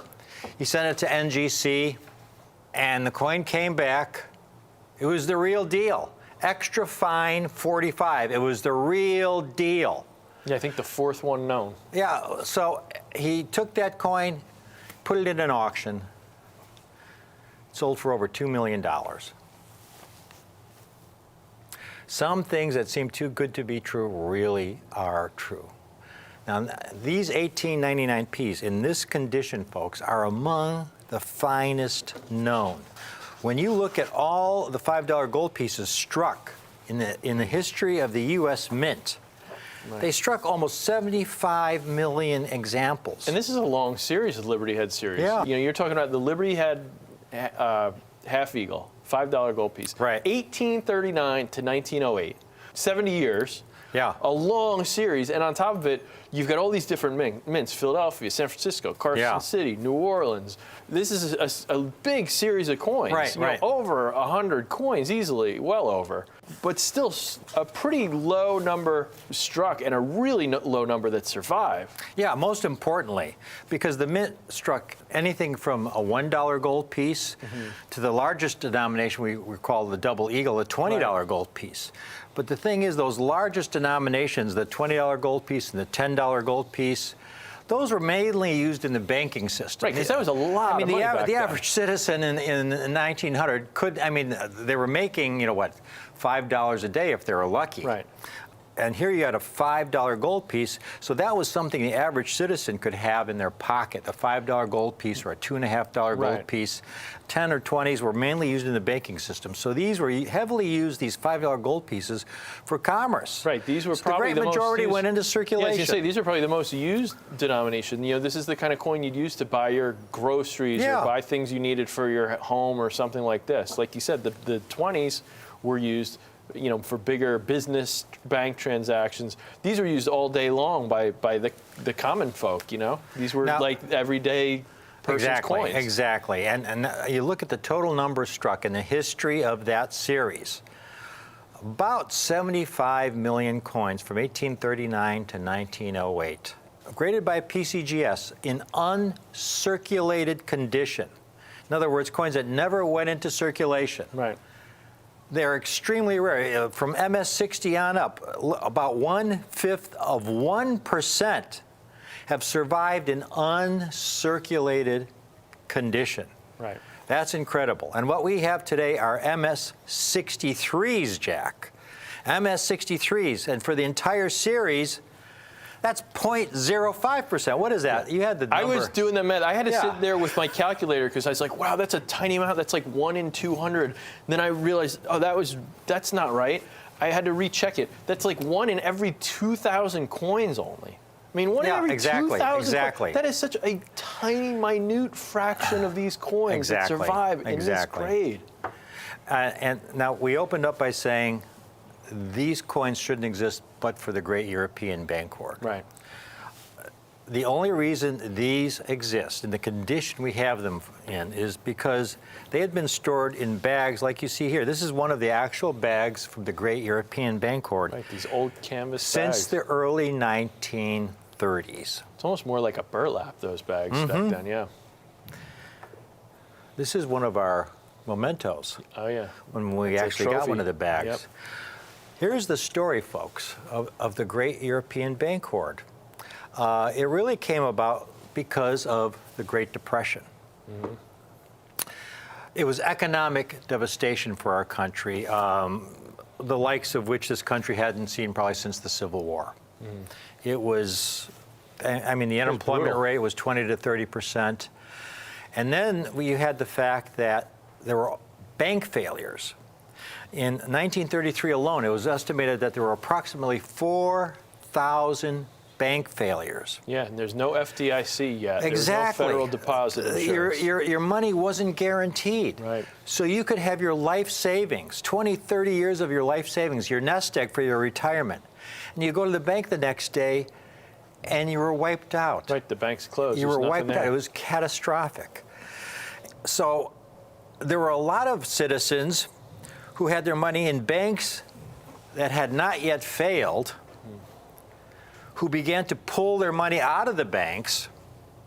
You know, and they get this paper money, and they didn't know what that was going to be worth in the next year or two, because our economy was in such a shambles. I mean, we could be going the way of Germany in the 1920s when they had, just unrestrained inflation. So, they took that paper money, and what they were doing was buying gold with their paper money. Gold coins, folks, because throughout human history, gold has always had value. And they knew that if they just converted their paper currency into gold, they would have some security with that. Right. This created additional stress on the banking system. I mean, people were pulling their money out of the banks, buying gold with it. So in 1933, then President Franklin Roosevelt passed Executive Order 6102. It's hard to believe, but Executive Order made the ownership of over $100 worth of gold illegal in this country. Right. And folks, if you were caught with over $100 worth of gold, you faced a serious penalty. Oh, yeah, you could go to jail. You could be $10,000 fined. fine or 10 years imprisonment or both. Yeah. And $10,000 back then was, I mean, ton of money. I mean, that could have taken the average person 2-3 years to make $10,000, or 10 years imprisonment. I was gonna say, I don't think the average house cost that much back then. I mean, that was a ton of money. So all the citizens that had been buying gold had to turn it into the Treasury. And what did the Treasury do with all those gold coins that were turned in? They melted them back down into bullion bars. Take a look at this, folks. Of the $5 gold pieces, they struck about 75 million $5 gold pieces. About 1/3 of them were melted back down into bullion. Yeah, they melted a lot That of means there coins. were maybe 50 million survivors for the entire series. We're not talking just about the 1899p, because the 99p, they only struck 1.7 million coins. So they melted down several 100,000 of those. Right. Well, there were some citizens who had the means, and some institutions as well, who said to themselves, okay, if I can't own over $100 worth of gold in this country, there's nothing in the executive order that says I can't own it in another country. Right. And so they began shipping bags of United States gold coins to banks in Europe. Right. A lot of the banks were in France. And Yeah, France, again, Switzerland, Belgium. these $5 gold pieces, they'd been residing in a bank in France since the early 1930s. It's almost 90 years ago. And that's the only reason they survive in this condition. They've been sitting in a vault, haven't been moved around, haven't been jumbled around, haven't been going from bank to bank. They've just been sitting idly in a vault for almost 90 years. Right. And that's the only reason they're able to survive in this this almost perfect state. Right. You have to understand, folks, that even just coming out of the mint, the process of making gold coins, they were it was like any other coins at the U.S. Mint. The coins were struck, they were ejected from the die press into a bin. Yep. The next coin struck would be ejected into the bin. Right, they're all One falling coin on top of each other, tumbling falling on around. top of another. Okay, and during that process, they obviously collect bag marks. Right. Then they dump them in a counting machine. They dump it in the machine. They're all banging against each other, banging through machinery. I mean, they didn't care about the marks. No, I mean, they're trying to make money here. They're not trying to make a collectible. They're not trying to preserve something perfect. They're trying to make something that is useful to transact Yeah. business, to keep the economy They're moving. trying to strike coins as inexpensively as possible. Right. You know, I mean, so the economy. I mean, they do was a great paramount. job. I'm not trying to Yeah, make it sound like exactly. they don't care what they're doing, but their goal here is not to make a pristine proof No. 70 coin. Their job is to Exactly, make exactly. thousands and thousands of coins so that the economy can happen. So anyway, and then they'd be thrown onto trains and they'd be shipped to banks Literally across thrown. The, These bags are like 50-pound bags of coins. These across guys the country. are not tenderly placing them. They're tossing these bags. The coins are still banging against each other. So we got these bags, folks, and a lot of the coins came back MS-62, MS-61. These are among the finest from the couple bags we acquired. And there, again, we have around 300 examples, almost 10% of the entire population. Right. There's nothing else like this in the entire country. I don't think there ever has been. And especially to find a $5 coin, Rick, I mean, we haven't really gone Yeah. into this too much. I mean, that is a minor miracle because you have to consider this European Bancorp. If you're trying to transfer as much money as you can from one place to another, you're going to use the highest denomination. Like today, if you want to go to Europe and bring, $20,000, are you going to bring like $1 bill, $5 bill, or are you Yeah. going to bring a $100 bill? Exactly. At the time, the $20 gold Yeah. coin was the biggest coin. Most of the coins brought were $20 coins. Very few of these $5 Right. coins made it to these Bancorp, and that's why such a large percentage, as we talked about earlier, about a third of these were melted down. These were not the coins that went to Europe.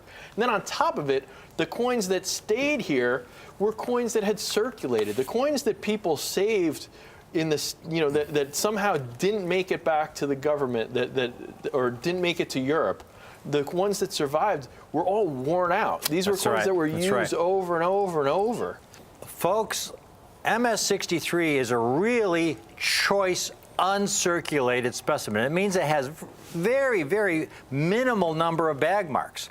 There's no deep gouges, heavy scratches. You look at this piece. It's hard to believe it was struck over 120 years ago.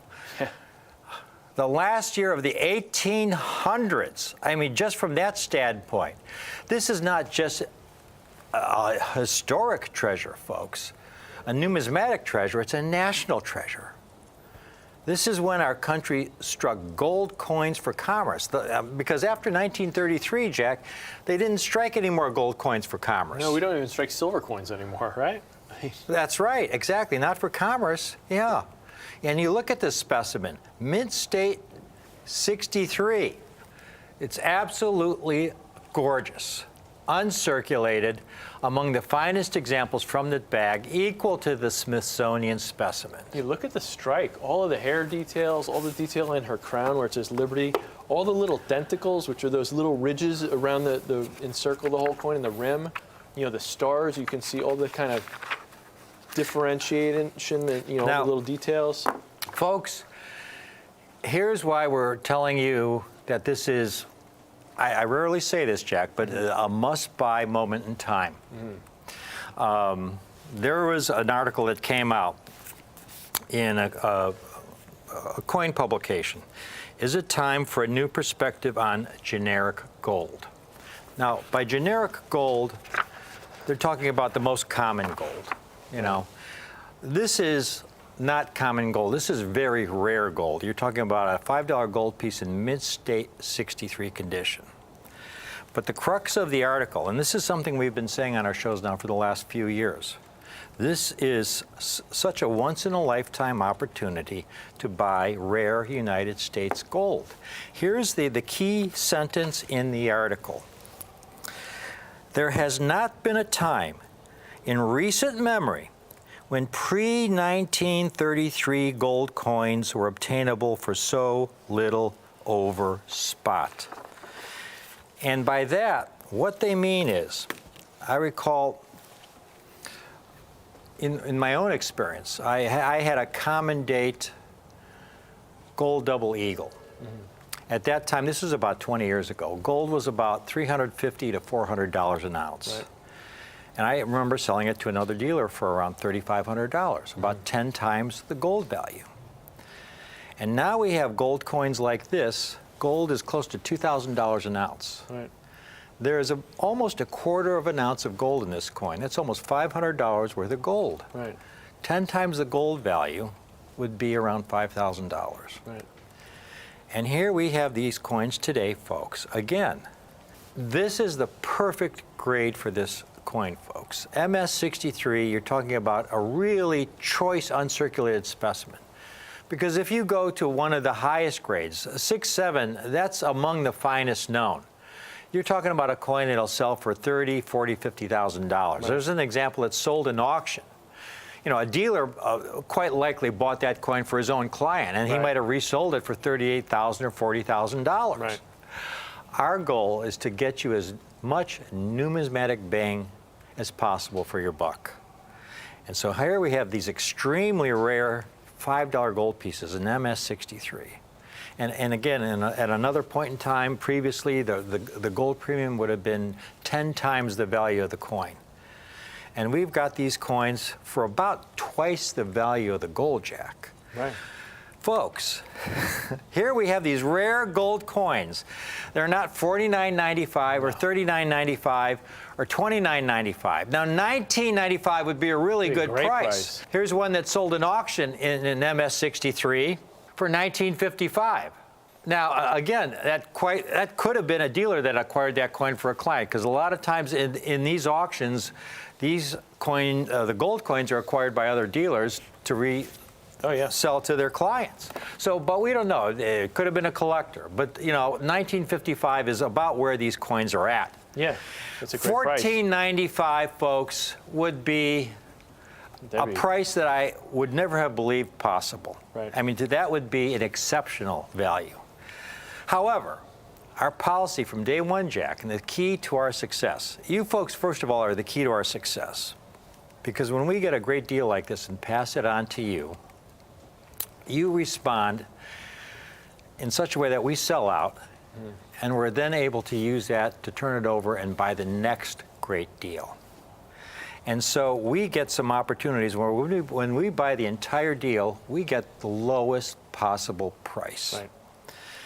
And so our commitment to you is to always base our selling price on our cost. Now, if our cost was $1,500, we would have to price it over $1,500.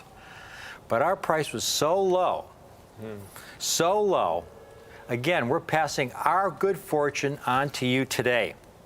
We've got these coins for $1,095 a coin. Wow, that's a great price. I had to stop there for a second, Jack. Right. $1,095 a coin, which is an amazing price. It's an amazing price. Amazing price. And even better, folks, we have a two-pay option. We do. We have a two-pay option. You can put down $547.50 today.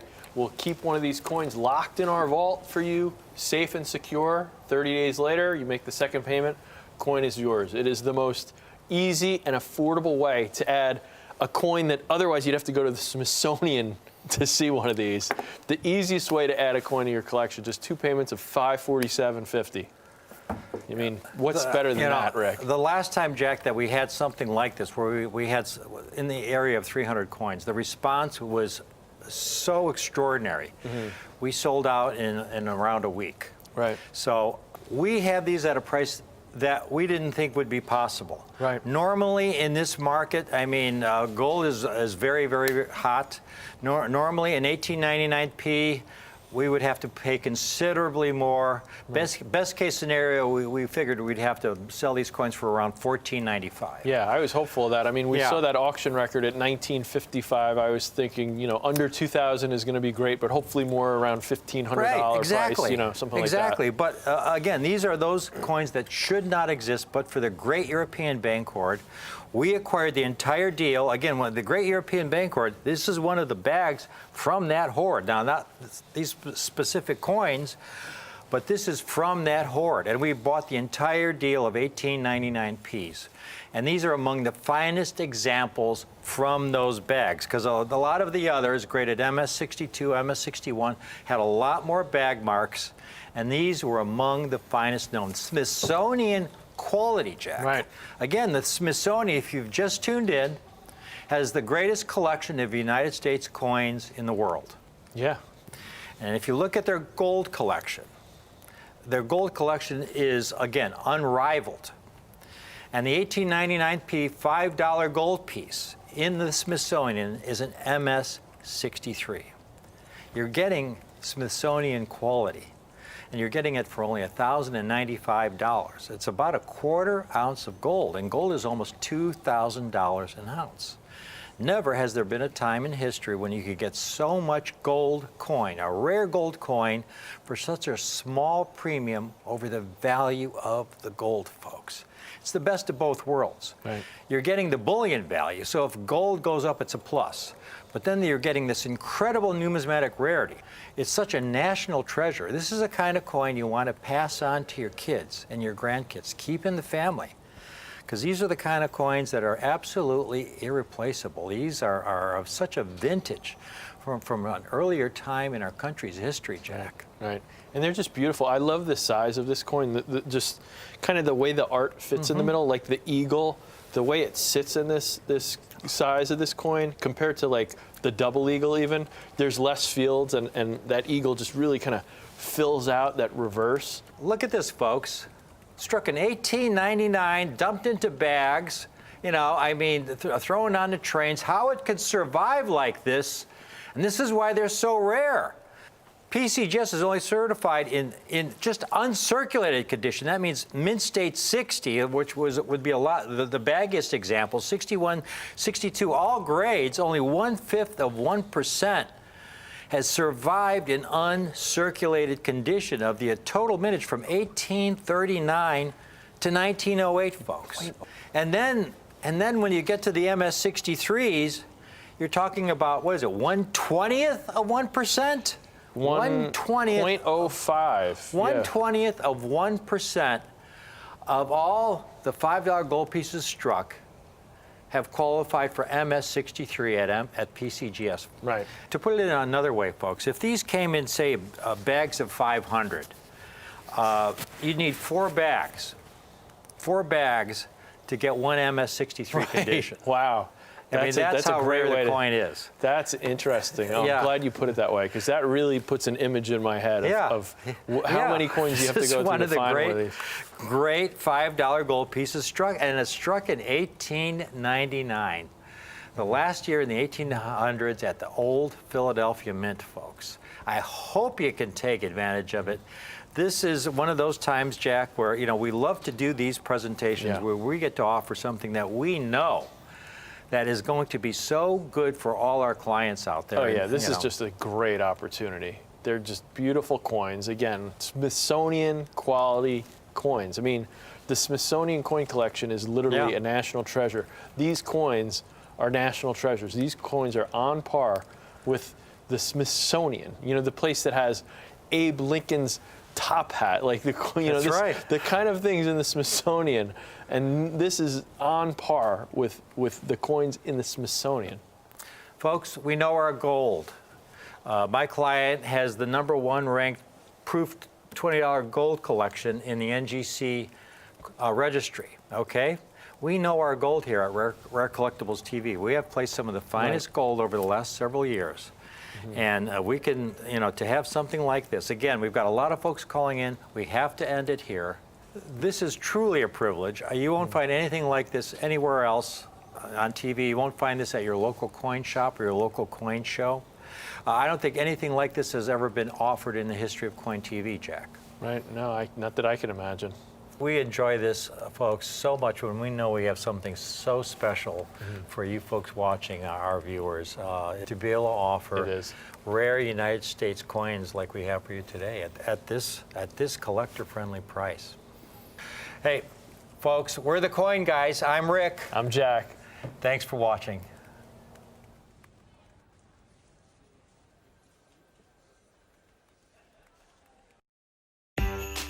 The holidays are here at RCTV. Let's face it, coin collectors, your loved ones have a hard time buying you holiday gifts. That's why Rare Collectibles TV's private advisory coin team is here to help. Our expert numismatists specialize in finding the highest quality, rare American coins in the marketplace. You can trust our private advisory coin team to find the right coin for you at the absolute most collector-friendly price. skip another year of golf balls and bad ties this holiday. Give our private advisory coin team a call At 1-800-778-0624. and create a numismatic wish list that will brighten your holiday season. That's 1-800-778-0624.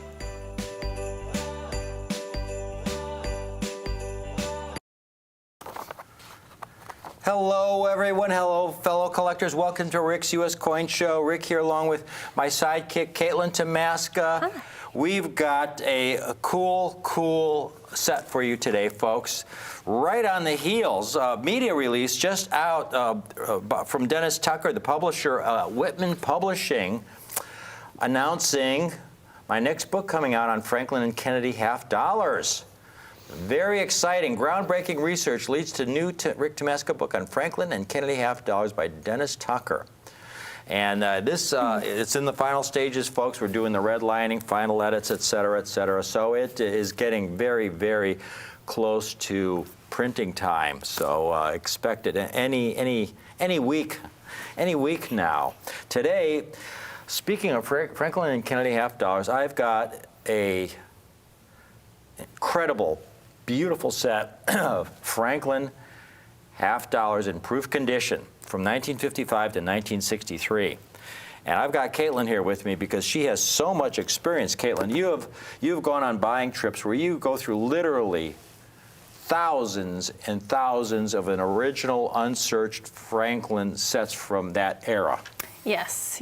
I go on buying trips a few times a year, and I get the opportunity to look through hundreds and thousands of coins. And unfortunately, there aren't a whole lot of raw Franklin sets to come up, but when you do, it makes it even more difficult to find those nicely frosted, even just on the obverse. It's even more difficult to find it on both sides. So without spots, cameo obverse, it's so rare, and that's why what we have today is so special for you guys. Now, what Caitlin is referring to is when she goes through sets, folks. I've got, for example, a box of unopened 58s. Many of our regular viewers have seen this box before, but originally it was about 100 sets that were unopened. And after I bought the deal, these were sealed sets. I was very excited. You know, I don't pay big premiums for sealed sets because you never know what you're getting, and usually they're not very good. So anyhow, after I had opened about 15 sets, they were all spotted, and I thought, well, this is one of those deals where every coin's going to be like this. So I stopped right there. I figured I'll show this to my viewers in future presentations. So at this point, you know, we've got about half the sets that have been cut open, but we still have a few dozen left that are still sealed. And I'm going to pull one of them out here today. Caitlin, I'll let you select one of these and cut one open. I just took a handful. Grab which one you want. Take your pick here, dear, like a deck of cards, like when we used to play It's like Old when Maid. I was a kid again. Yeah, anybody ever play Old Maid? Right? Love that It's game. like, see if you That got and the. Go So Fish. she's going to open this set right here, the sealed set from 1958, folks. Never opened from 1958. Opening it neatly so you don't harm the coins inside. All right. So, what surprises do we have here? Let's take a look at this. Just pulling it out. Oh, look at the that. tension, Spots. the tension. Okay, now you know what? Oh, you can see a little spot there. Now let's cut it out because sometimes the cellophane kind of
Today will go down as one of the all-time highlights of Rick's U.S. Coin Show.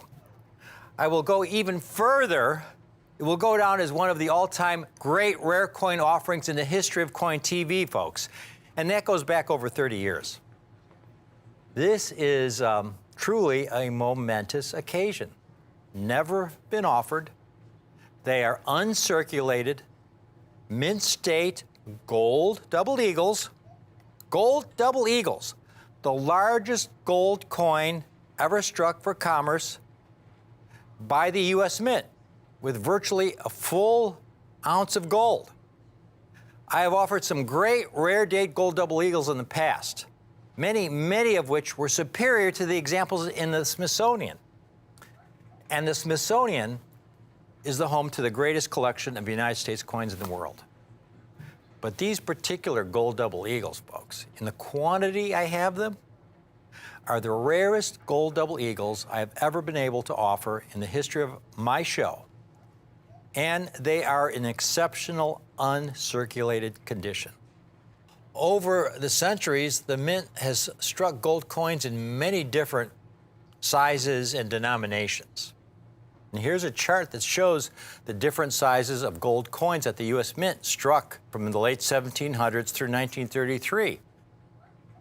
The coin on the far left there is a $1 gold piece. It's a tiny coin, folks. It's smaller than a dime. Very small coin. And then you have a $2.50 gold piece. And then there's a $3 gold piece. And then there's a $4 gold piece, which is referred to as the Stella. And then you have a $5 gold piece, which is about a quarter ounce of gold. It's about the size of a nickel. That's a larger gold coin. And then you have the $10 gold piece, which is about a half an ounce of gold. And it's referred to as the Eagle, because up until 1850, the $10 gold piece was the largest gold coin struck for commerce by the U.S. Mint. And so they referred to it as the Eagle. And then they discovered gold in California in 1848. And with this abundance of gold, our nation was able to strike even larger gold coins, which was of great benefit to the banking system.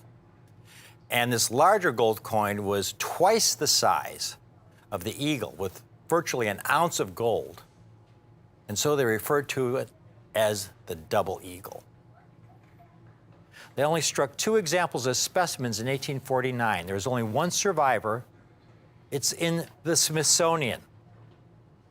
It's considered to be the single most valuable United States coin in existence, valued in the tens of millions, perhaps hundreds of millions of dollars.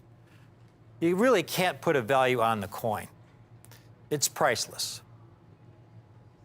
Now, the double eagles I have for you today, folks, this particular date, there's less than 300 known to exist in certified condition at this time, folks, in all grades. Less than 300. And I have 57 of these amazing coins. And they are among the finest known. Truly. Please take a look at the coins, the double eagles that I have on the stand. 1873 P, open 3 variety, double die obverse. These Liberty double eagles are so rare, the individual who acquired them directly from the great European bank hoard. This gentleman ranks among the leading United States gold specialists in our country. He has over 4 decades of experience handling many of the most important United States gold double eagle collections and hoards. And I asked him directly, have you ever handled this double eagle date in the past? And his answer, in over 40 years, he has handled perhaps 5 to 10 specimens. 40 years of handling literally hundreds of thousands of mint state double eagles struck anywhere between 1850 and 1933. Millions of coins, perhaps. I then asked him, well, do you ever expect to see anything remotely close to this again in the future, where he is able to acquire such a rare double eagle date in uncirculated condition at such a great price? His three-word answer: not a chance. That was it. What he acquired was a bag, something like this bag you see here, from the Great European Bancord, of 1873P Type II Liberty Double Eagles. Again, they were from the Great European Bancord, and they were uncirculated. There were three different types of Liberty Double Eagles struck from 1850, which was the first year of the Liberty Double Eagle series, to 1907, which is the last year of the Liberty Double Eagle series. And the three varieties, we have pictures of the reverses. The Type 1, you see a United States of America across the top, 20D at the bottom. This was struck from 1850, again, the first year of the series, up until mid-1866. Now, in 1866, a year after the Civil War, Congress passed some legislation suggesting that "In God We Trust" be added to all our United States coins. And so late in the year, they added "In God We Trust" above the eagle's head on the Liberty Double Eagle. And they struck this variety from 1866 through 1876. And that is the coin we have for you today.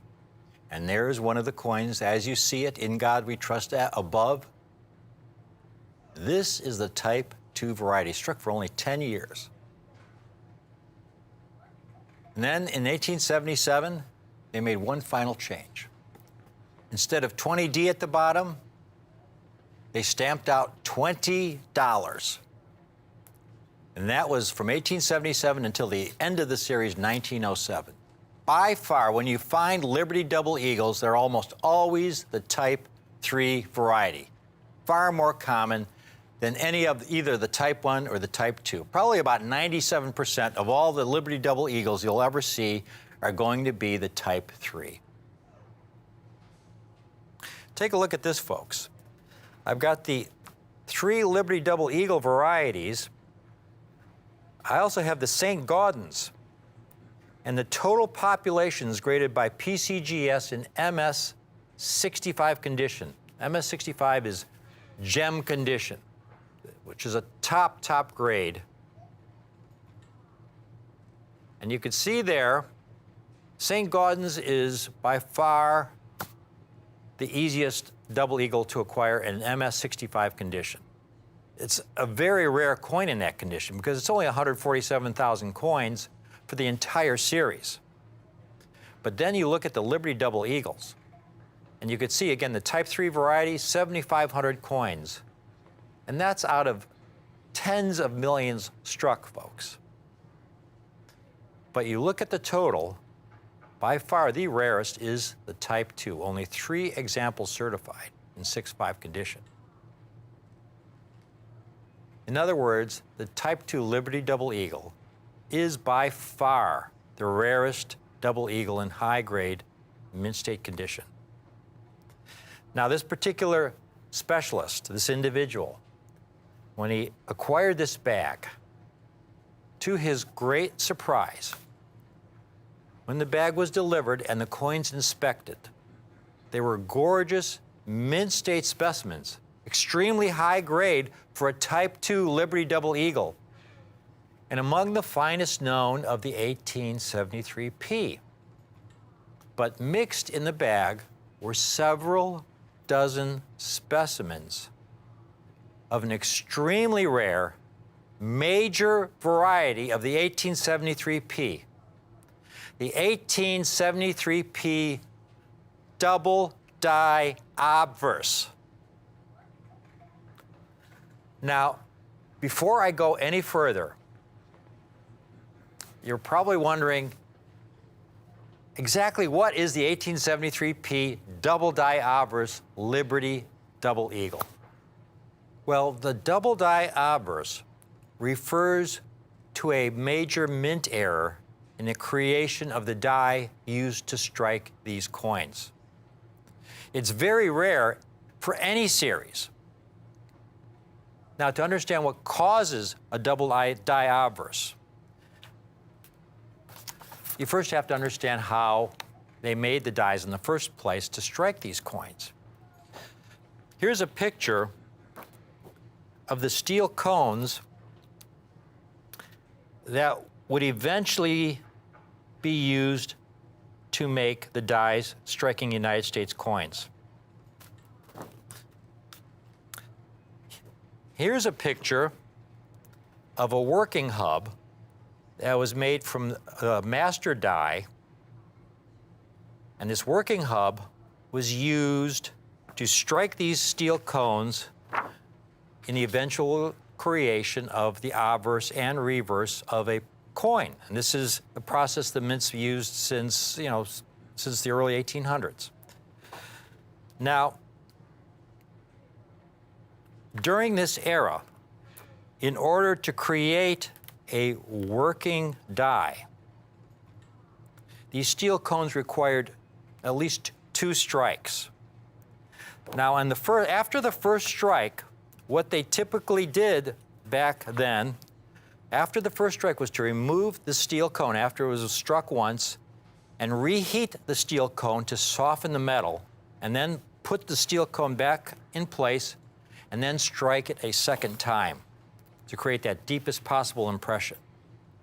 On very rare occasions, when they replaced that steel cone, it was shifted ever so slightly. So the second strike came down, and you could see the shift in the lettering and the detail of the coin. And that's what we refer to as a double die. In this case, the double die is on the obverse of the coin. Now, the most famous double die obverse is unquestionably the 1955 double die obverse Lincoln cent. You can see in the lettering, "In God We Trust" at the top there, you could see the doubling in the lettering of the coin. When collectors discovered the doubling on some of these Lincoln cents dated in 1955, it changed numismatics forever. Error collecting became a major field of collector interest. 1955 double die obverse Lincoln cents that were initially selling for $5 in 1956 are now selling for tens of thousands of dollars in their higher states of preservation. Here's a 1955 offered for sale in MS65 RB condition, which means red-brown. In other words, it has some darkening of the surfaces. If it was RD or fully red, it would be valued much higher, but it's red-brown, so it's got some toning, and it's a $27,000 coin. Here's one lower grade, 6.3 red-brown again, and it's a $4,200 coin. But here's one that's cleaned, folks. AU details and it's cleaned. In other words, it's a damaged coin. It's still well over $3,000. Decades later, there was another double die obverse Lincoln cent that appeared. It was the 1995 double die obverse Lincoln cent. And once again, there was a frenzy among collectors. And we've got a close-up of the doubling of that 1995. And you can see at the top there, when we zoom in, you could see the doubling in the letters of "In God We Trust."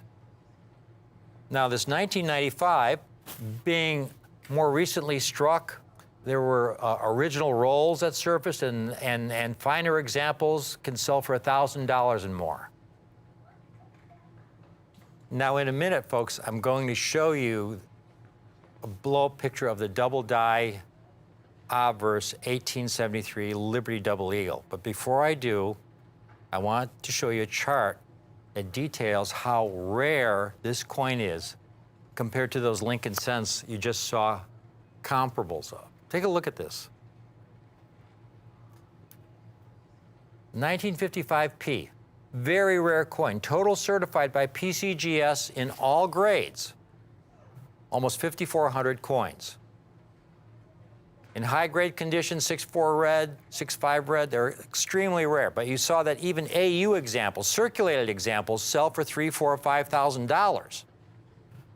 1995p, not as rare as the 55p, but also more available in the higher grades. You saw a comparable of one in MS68 that was $1,000. 2,800 have been certified by PCGS. Now we look at the 1873p double eagle. Now, the normal variety, without the doubling, there have been approximately 9,500 examples certified.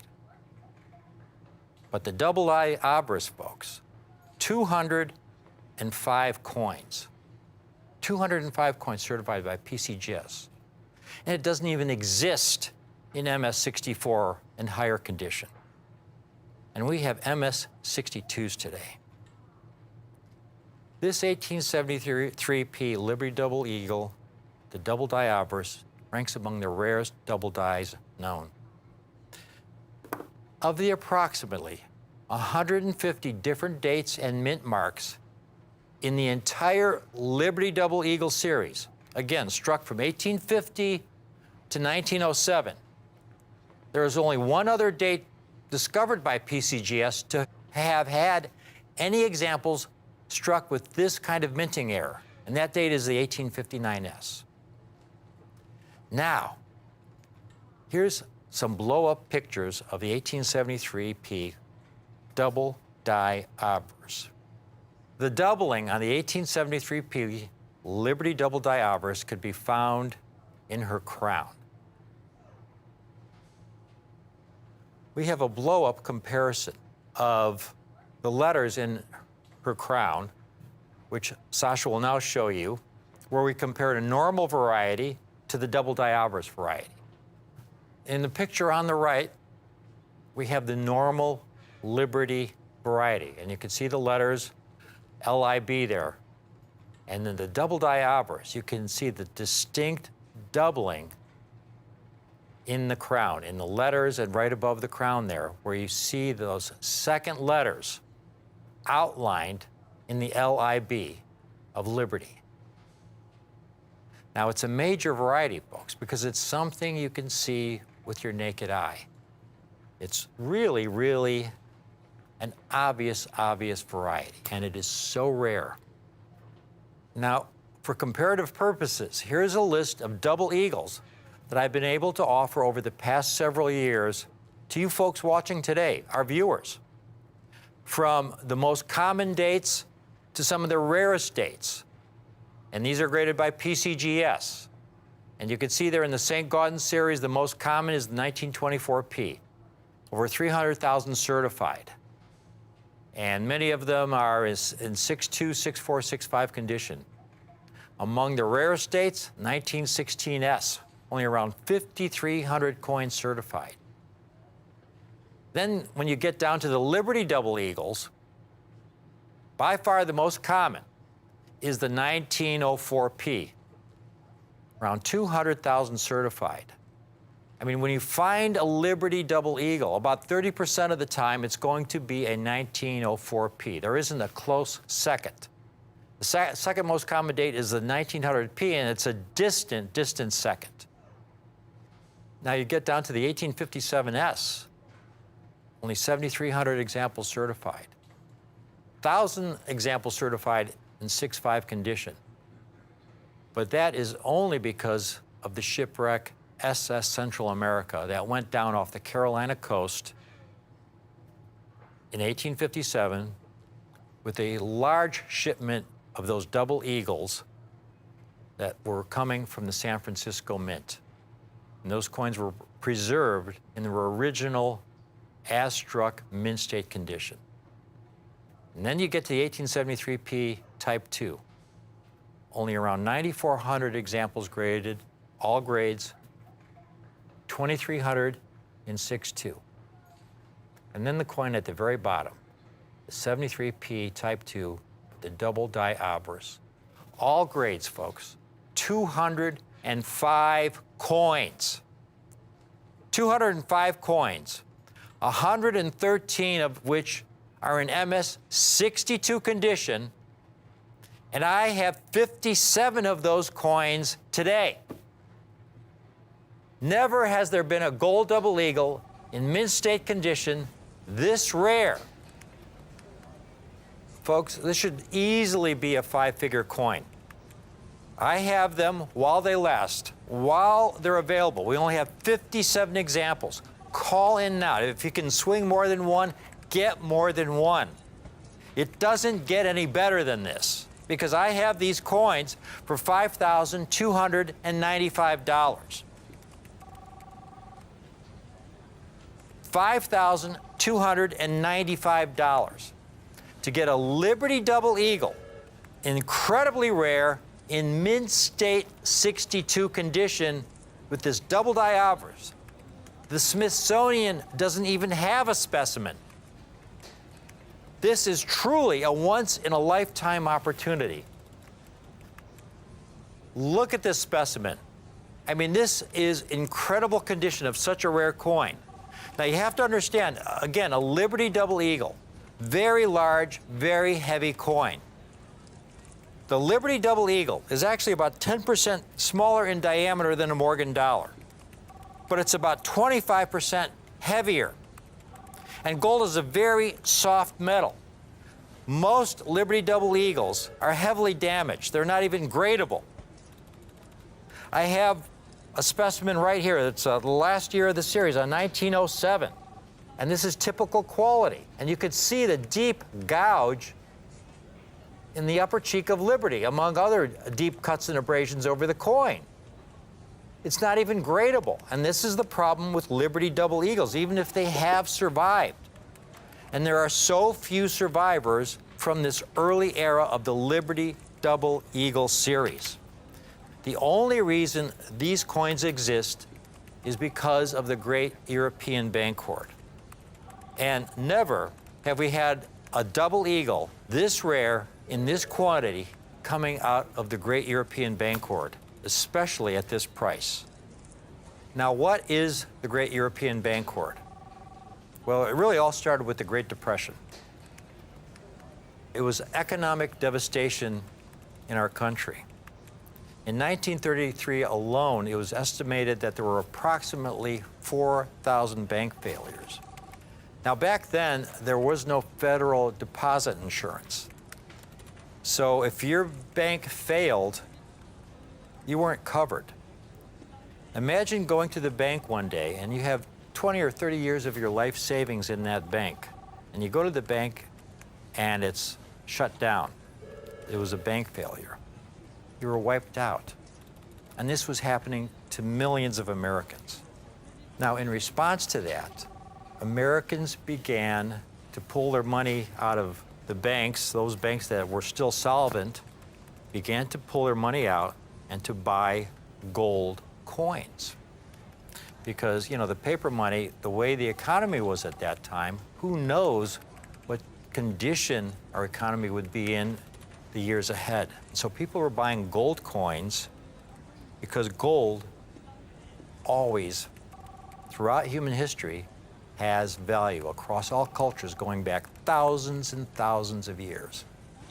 And they were buying gold coins with their paper money. Well, this created an additional stress on our banking system. So in 1933, then President Franklin Roosevelt passed Executive Order 6102, making the ownership of over $100 worth of gold, which again, gold double eagles was worth $20, so you could own a maximum of 5 of these. Anything over that amount, you had to return to the government, to the Treasury, in exchange for paper money. And the government then proceeded to take all those gold coins and melt them back down into gold bars. There were an estimated over 50 million gold double eagles melted back down into gold bars. there were some citizens of means who said to themselves, okay, I'm kind of stuck between a rock and a hard place. If I leave my money in the bank, that bank could go under tomorrow and I'll be wiped out. But if I pull my money out and buy gold with that money, I could get arrested and serve 10 years in prison. Now, there's nothing in Executive Order 6102 that says I can't own gold in another country. So what they began to do was buy large amounts of gold and have them shipped to banks in Europe. And they've been stored in these banks since 1933 and earlier. Now, most of them, again, are the most common, most recent Liberty Double Eagles, like the St. Gaudens and the more recent Liberty Double Eagles from the 1900s. Never have we had something like this 1873P with the double die obverse. And again, because we got it at such a great price, folks, to put it in perspective, here's a rarity chart comparing this coin to the rarest Morgan dollars. Now, the rarest Morgan dollar in any condition is the 1893S. PCGS has only certified around 6,600 examples in all grades. You can see the 1873P Type 2 Open 3 variety that we have, only around 9,500 coins certified. But the double die obverse, 205 coins. It would be so much easier for me to get a stand full of 1893S Morgan dollars, but they wouldn't be the best opportunity for you. When you go on the market and look for 1893S Morgan dollars, some of the higher grade specimens, here's one in MS 63 condition. It's over $300,000. Here's one in MS 60 condition, the lowest possible mint state grade. It's sold in auction for over $100,000. The 1873P with the normal variety in mint state condition, there's one for $6,300. There's one MS62, again, open 3, but not the double die obverse. $5,875 in MS62 condition. The only double die obverse I could locate. Here's one in AU55, circulated for $5,500. Again, a dealer with 100% positive feedback. These coins, which rank among the finest known in uncirculated mint state condition, they never made it out of the bag from the mint in MS62. The difference between an AU55 and an MS62 is several fold. This really is truly a once in a lifetime opportunity. This is such a small window of opportunity, folks. You will never see anything like this with these double die obverse Liberty Double Eagles. Once these are gone, that will be it. Now, if you're wondering what the open 3 is versus the closed 3, that simply has to do in the spacing between the date. Between the open 3, you see more spacing in the 3 than you do in the closed 3 variety. And what this is the 1873 with the open 3, but with the double die obverse. NGC and PCGS combined, only 291 examples certified. Both services combined, folks, in all grades. And these are MS62s. In gold value alone, this is almost $2,000 in gold. And here you've got one of the rarest Liberty Double Eagles in incredible condition. Now, these coins, they are available on the 3 payment option. So if you would like to acquire one of these, but you can't swing the entire $52.95 today, what we're able to do, folks, just call in, put $1,765 down, and we'll hold one of these coins for you. And that's so very, very important because, again, once these 57 are sold, that's it. We won't be able to offer them again. So 1765 will hold one of these coins for you with your name on it, make the second payment in 30 days, the final payment in 60 days. And you will own one of the greatest opportunities in United States gold. Again, this is an incredibly important coin.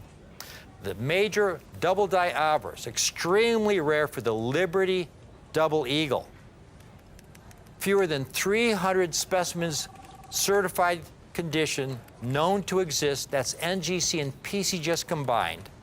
And these are among the finest known examples for only $5,295. It's the perfect time to acquire a coin of this rarity. There was an article that came out about being the perfect time to buy United States gold coins. Now, here's the core, the essence of this article. And this is something I've been telling our viewers now for the last several years. To quote, "There has not been a time in recent memory when pre-1933 gold coins were obtainable for so little over spot." By that, what they mean is, I'll give you a personal example. It was about 15, 20 years ago when I had a Liberty Double Eagle. It was a common date in MS 63 condition. Now, back then, gold was about $350 to $400 an ounce. And I remember selling the coin to a dealer for $3,500, or about 10 times the gold value. And that was a common date, a generic Liberty Double Eagle, about 10 times the gold value. Today, we have gold at close to $2,000 an ounce. But here we have this extremely rare Type 2 double die obverse 1873P with gold almost $2,000 an ounce. We have this coin for only $5,295. Sometimes something that seems too good to be true really is true. It was not too long ago, individual discovered an 1854 $5 gold piece. Now, a $5 gold piece, folks, is about the size of a nickel.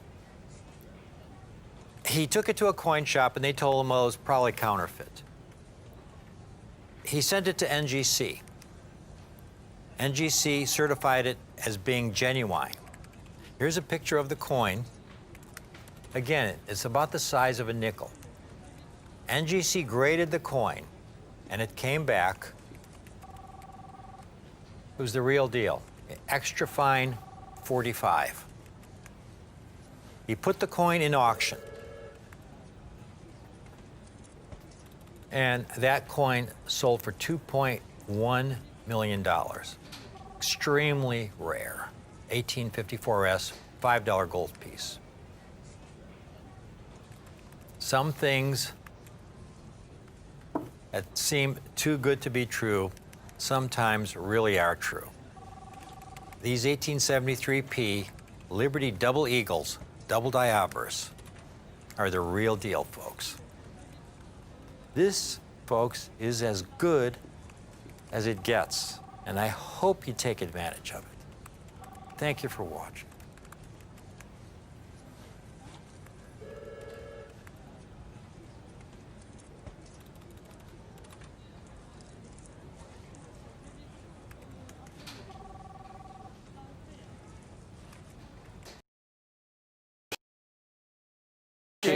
And the food is being prepared.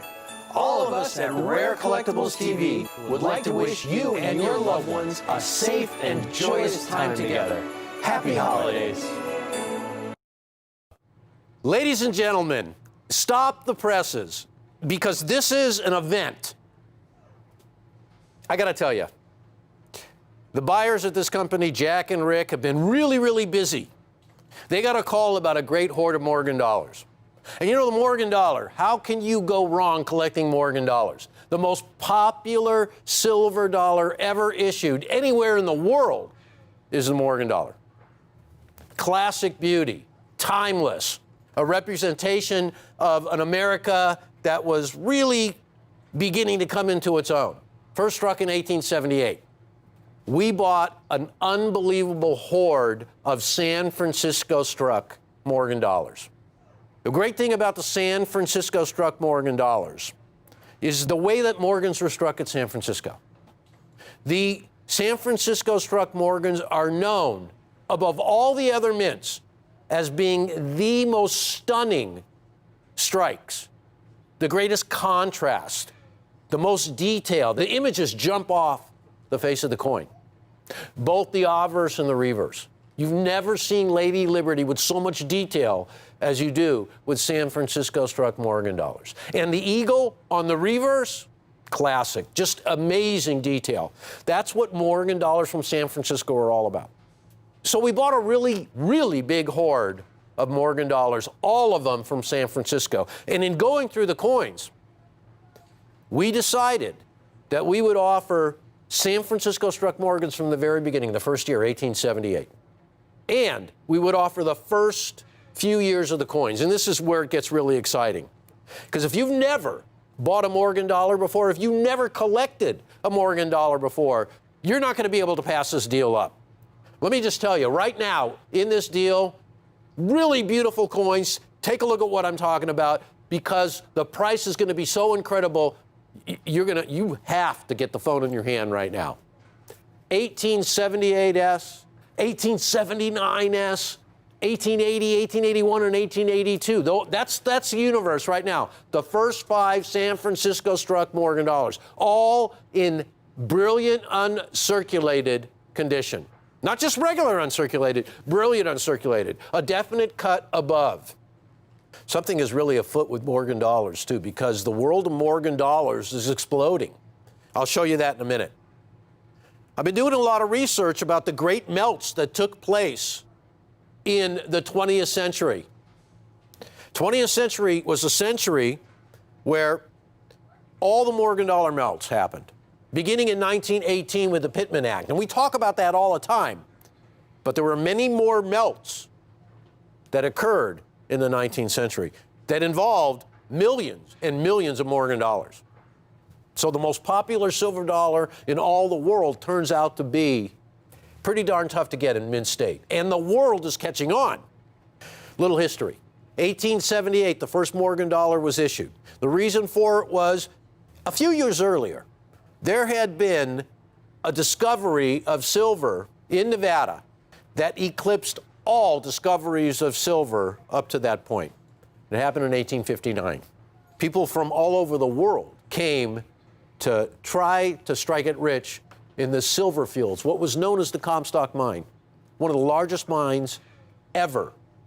I mean, it was operated on a huge scale. Millions and millions of ounces of silver were taken out of this mine.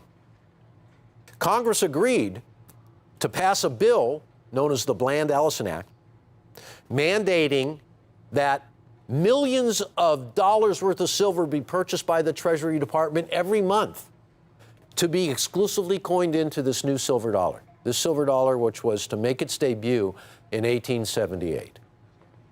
George T. Morgan was a gentleman who came from England at the request of the Mint Director. The U.S. Mint Director was a man by the name of Linderman. And he had been corresponding with England to see if he could possibly get one of their expert die engravers to come and work at the U.S. Mint. Finally, after months of correspondence, a gentleman was referred to the U.S. Mint by the name of George T. Morgan. And as they say, the rest really is history. This is one of the ultimate deals that we're going to be offering today. A 5-coin set featuring 1878, 1879, 1880, 1881, and 1882. All S-mints. And I'll tell you, folks, the reason why I am so excited about presenting these first 5 S-mint coins, when you buy a hoard of Morgans, we buy them in roll form, 22 a roll. It gives us the opportunity to handpick only the finest coins for these presentations. And the Morgan dollar was an amazing coin. We'll get to that in a couple of minutes. But let's just lay a little groundwork of why Morgan dollars today are just going completely crazy. And I think it has a lot to do with our show, believe it or not, our network. And how do I know? Well, look at the market for Franklin half dollars and proof. Rick has turned the world upside down. You can't even find any of those coins anymore. All grades are disappearing. They're becoming so scarce the market is moving. We're actually moving that meter. People are discovering that as a great collectible. Now, they've known about the Morgan dollar for decades and decades in terms of collecting by date and by mint. But recently, as facts and figures come to light and we separate fact from fiction, we realize that the Morgan dollar is so scarce, so much scarcer than any price could indicate that we could put on the coin. Any price. 1878 to 1921, the history of the Morgan dollar. Now, the Morgan dollar was struck from 1878 to 1904 with a pause until 1921 for only 1 year. So here's the deal. Total Morgan struck in that period of time over 650 million coins. Now, we all heard about melting coins in 1918, known as the Pittman Act. And that was done because we wanted to help our ally, Great Britain, in World War I. Kind of complicated story, but they needed hard silver to really save India. That's what it all boiled down to. So here we have the Pittman Act melt, which was responsible for 270 million Morgan dollars. Total remaining after just the Pittman Act was 386 million.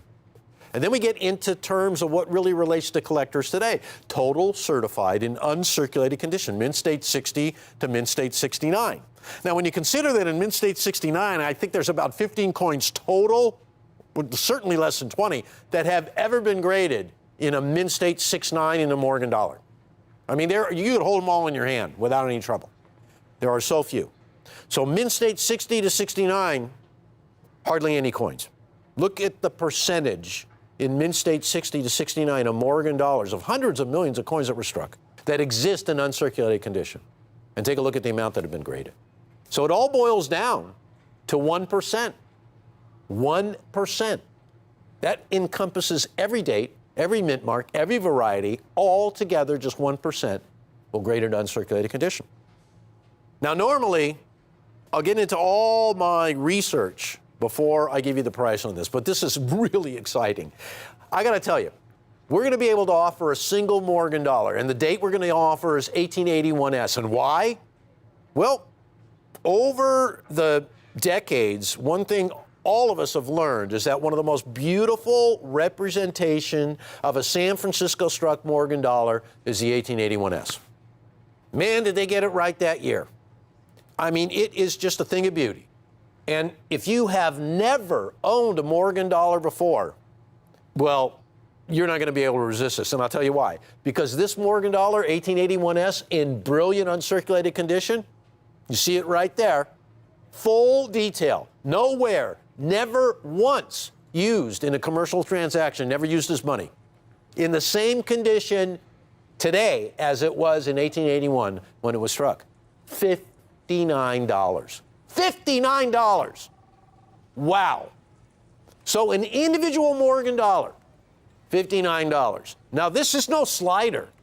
This is no almost uncirculated coin. This is no polished coin. This is an original. This coin is $59. Now, I know that's going to get the phones ringing like crazy. Let me show you why this is so exciting. You can buy one right now for $59, or you can hunt around and pay $113. $113. Now take a look at the grade. Choice about uncirculated. Almost uncirculated, an AU coin. Not an UNC, a coin that has been circulated. $113. $59 here, though. $59. That'll get your motor running. But we're talking about not almost uncirculated coins, not slider coins, not coins that have been used once or twice, but coins that have never, ever been spent, coins that are original uncirculated coins for $59. To me, that's incredible. Now, we have a special deal here. One coin, $59. There's an opportunity here to buy a 3-coin set. And the 3 coins in this set, 1879, 1880, and 1881. Ladies and gentlemen, they're $76 each. $229 for those three coins. 1879S, 1880S, and 1881S. $229. Very important. Here's why. The market on Morgans is going crazy. It's just exploding everywhere I turn. This is off one of the auction sites. I probably don't have to tell you which one, from a very well-respected seller, offering the coin at $375, 79S. We're at $76 when you buy a 79S, an 80S, and an 81S for $229 for the three. And I'll tell you this, quality, forget about it. Our quality beats everybody. We're coin experts. We know how to buy Morgan dollars, and we know where to buy them. And we get offered some of the greatest collections. And this is a collection of Morgan dollars that you are just seeing being premiered right now that is going to feature some of the greatest S-Mint dollars starting from the very beginning. But let's slow down a minute because we're talking about a three-coin set, 1879, 1880, and 1881. Here's an 1880, almost $200. Look at the coin. Baggy? Yeah. You're never going to see a Morgan dollar that does not have a couple of bag marks on it. But look at the surface of that coin, then take a look at ours. No comparison. That coin's almost $200. The one I'm selling in the set, the three of them, $76. That's real. That's not only value, that's better coin, fantastic luster, a stellar example. That's what we're looking for. We're looking for those stellar examples, those stunning examples that everything a Morgan dollar collector wants to have. The contrast, the strike, the bright white look. Now keep in mind, folks, that we're offering a three-coin set beginning in 1879 and ending in 1881 for $229. Here is an 1881S by itself. One coin, $225. And you see what I mean? The world of Morgan dollars is getting really, really tight, because some of the greatest Morgan dollars are being sold to collectors through our network. And we're really getting into it in a major way. I wish you could take a tour of our vault. You would see Morgan dollars almost as far as the eye can see. And you would see a lot of these Morgan dollars being pushed off to the side and sold off to other folks. Maybe even folks who offer them out for $225. We keep the ones that are so cherry, so bright, and we offer them at $76. We offer a three-coin set for $229. Here's an 1881, $299.99. It says you grade it. Okay, it looks like an uncirculated coin, almost $300. Why is Morgan dollars becoming so popular? Well, I think a lot of it has to do with all the information that we're publishing these days. We publish a lot of great information about the Morgan dollar, and it's available if you're patient enough to search through all the archives. You'll find the same information. And this one right here is all about the silver dollars that were released into circulation just between the years of 1957 and 1964. And that was when one of the greatest runs on the Treasury Department in Washington, D.C., at the Treasury Department, there was a part of the Treasury Department that was open to the public. And it was the cash payout room. And through that vast, it was almost like a hall. You could show up at the Treasury Department with money in hand, dollars, exchange them for silver dollars. And this was a big thing between 1957 and 1964. And in 1964, the government having, well, you take a look at the picture of Morgan dollar bags stacked up from floor to ceiling. And that image of the Harper's Weekly right on the cover, Mint employees standing on silver dollar bags as far as the eye can see in the government vaults. Eventually, almost 500 million silver dollars were paid out between the years of 1957 and 1964. The very last sale, the government said that's it in 64. Price of silver was going crazy, and collectors were coming from everywhere to get these coins. When you see that certified Morgans represent only 1% of the mintage of all years? You understand. It's because of this. Because at the very bottom of the last column on the right, 481,720,939 coins. Paid out, released into circulation, gone off the shelves. That's why we're looking at these numbers today. Now, that's not all, because I mentioned the great melt of 1918, the one everybody knows about, the Pittman Act, requiring the melting of up to 350 million silver dollars. In that 1 year alone, 1918, the Treasury melted over 270 million silver dollars. But you know what? You do some research, you look at the archives, and you see that between 1922 and 1941, a small amount were melted, only 137,000.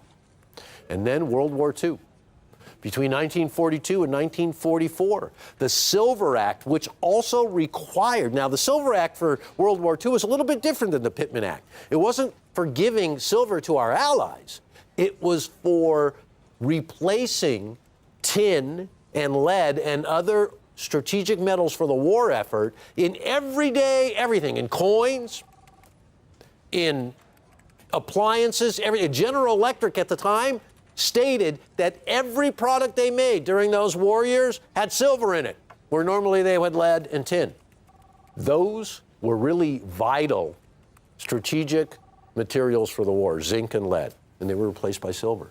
But what it did was the government had to melt silver dollars to supply to industry to fight the war. So there you have, look how many more. During World War II, 52 million, almost 53 million silver dollars in those years between 1942 and 1944. And then 1945 to 1964, this is just your government, by the way, almost 10 million. So you look between 1918 and 1964, over 332 million silver dollars were melted. This makes silver dollars extremely scarce. And as we start looking into figures of how many have been certified and how many exist in certain grades, and just, I got to tell you, you can get lost in all of this. It's amazing. When you hear things like Congress, I read this record about hearing that Congress had about the government holding 47,000 tons of silver in the Treasury, and how they needed to get rid of, well, how they needed to process 14,200 tons. Basically, that's what that part was coins. They had to melt those coins down and supply them to industry for the war effort. Incredible. You never even hear about that. It's a huge amount of coins. And what it leads us to, this right here. Because, ladies and gentlemen, 1878 through 1882, the first 5 Morgan dollars from San Francisco. Now, any collector of Morgan dollars will tell you that they're the most beautiful Morgan dollars, hands down. Now, look at this. This is percentage of mintage that has been certified in all grades, from the worst grade to the best, in every year. And this set that we're offering right now, ladies and gentlemen, $449 for the 5 coins. That's not even $90 a coin.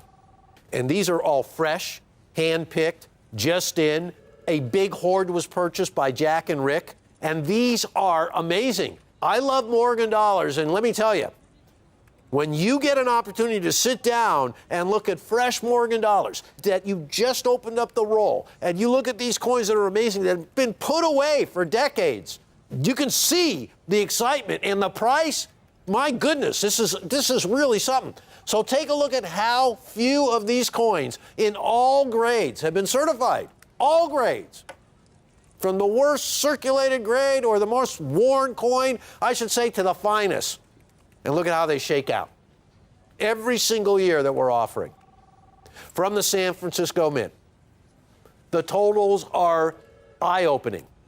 How few of these coins exist. 1878S, half of 1%. Half of 1%. There are not a lot of Morgan dollars. That would be so much of a higher percentage. 1879S, it jumps 1.2%. That's ridiculous. 1880S, 1.9%. 1881S. 1881S is probably the most certified of all the Morgan dollars from San Francisco, and still it's only 2.1%. And we're offering that coin individually for $59. The 82S, 1882, a little bit less than 1% account for all the coins that have been certified, all grades. You can't argue with facts like that, folks. So the Morgan dollar, it's all about the great history. It's all about the great design. Now, most of you collectors out there have heard this story many times. George T. Morgan, unbelievable artist, had a Philadelphia school teacher by the name of Anna Williams pose for the Portrait of Liberty. Immediately, his coin was selected amongst all the other designs that were contributed by other Mint employees. And that created a lot of problems in itself because he was the newcomer. He was a new guy on the block. But his design has withstood the test of time. And there are few coins in the world that are instantly as recognizable as a Morgan dollar, whether you're a coin collector or not. I got to tell you, there's probably thousands of coin companies that use the Morgan dollar as a logo because it's just so well known. It's really rare to be able to get the ultimate quality. Oh, and by the way, for you folks who choose to buy the 5-coin set at $449, this box will accompany the 5-coin set, and you can see the quality of the coins. Ladies and gentlemen, this is quality that I'm proud to present. This is quality that gets me excited about coin collecting. This is quality that is unsurpassed. This is quality that you will not get an opportunity to see unless you have access to a hoard of coins that has been sitting in a bank vault or sitting in a personal vault for decades. And we got first crack at this collection, and we bought it, all of it. Now, there was a lot of coins in the deal that just don't suit our needs, that are not of a high enough quality. And since we are coin dealers, that's all we do. We know where to sell those coins off because we know where there are folks who are selling those coins for 3 and 4 times what we are. And they can use those coins. We can't. But it's a lot of fun to collect Morgan dollars when you get everything in one deal. Let me show you what I'm talking about. I'm going to go through this real quick, folks. I do want you to keep in mind that there's such a dramatic difference in our prices and everybody else's. And you have a right to ask yourself, why is that? And let me explain again. When it comes to buying coins, I like to represent us as being at the top of the food chain. We get offered deals one after another. Most of these deals we pass because the quality of the coins is just not what we are looking for. But when we find that deal and we buy it right, we're able to bring coins to you guys that put all other sellers to shame. This one right here, look at that, $450. And you'll notice one thing. Buy it, add it to your cart, or go away. There's no make an offer. Why? Because that coin is non-negotiable. $450, take it or leave it. And the reason for it, 1870S's, the pickings are really slim these days, and you're really lucky when you get a really nice coin. So when we came across this deal, wow. Here's another one, almost $500. Probably a tone coin a little bit, I would think. 1878 S. Morgan, high mint state uncirculated, almost $500.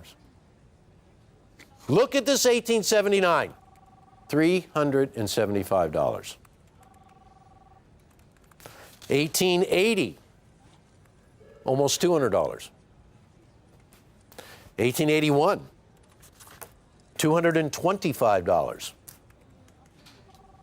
The 1881, give them a penny and they'll sell the coin for $300, right? $299.99. Nice looking coin, a little bit of chatter on the cheek. All Morgans have a little bit of bag marks. Now, the 1882, really isn't surprising how scarce the 1882 is getting, because when you look at all kinds of figures, mintage, mintage is 1882, mintage is over 8 million.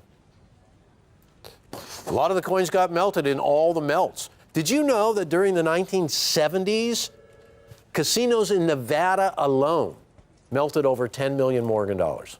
10 million. Private industry has melted millions and millions and millions of silver dollars. The figures we have are just what the government publishes, but private industry, nobody knows. But when we start to look at how few exist, and we get to figures like 1%, well, the reason why 1% is the figure is because there just aren't any coins around to grade that are worth grading, that are of sufficient quality. So look at that one right there, $775. And one thing you're going to notice again, buy it now, add it to your cart, or just go away. Don't make me an offer because there isn't any place to make an offer. Take it or leave it. So when you combine everything, the great discovery of silver, mandated by Congress to supply the U.S. Treasury Department with 2 to 4 million ounces a month. That was in 1878. The rush on silver dollars that took place in the 20th century, directly at the Treasury Department in Washington, D.C., which was responsible for nearly 500 million Morgan dollars being released into circulation. Countless other melts. Then you begin to add it all up and you say to yourself, wow, there are nowhere near as many silver dollars as we all thought. And then, in uncirculated condition, well, it's amazing. So the scarcity of the Morgan dollar, I'll say it again, in spite of these prices that I'm showing you, some almost $800 for an 1882S, has not reached its apex because people all over the world are beginning to understand that when you want to put a collection like this together of 5 of the nicest in the first S-Mint Morgan dollars, high quality is the watchword. Quality matters on merchandise like this. This is what it's all about. But to get this type of quality, you got to go through a lot of coins. And that's where we shine because we buy coins. We buy coins in quantity. We don't make a phone call to somebody and say, hey, can you front me some Morgan dollars of these grades so I can put them on my display and sell coins? No, we know what every coin looks like in our vault. And there is a quality control here that is second to none. There's nobody who can compete with the numismatic knowledge that we have. And I'm going to say it again, $449 for the set of 5. That's not even $90 a coin, $89.80 per coin. Uncirculated. Folks, all of these right here are all almost uncirculated coins, and the least expensive one I could find, I think, was $113 for the ADS. Collecting Morgan dollars really is a lot of fun.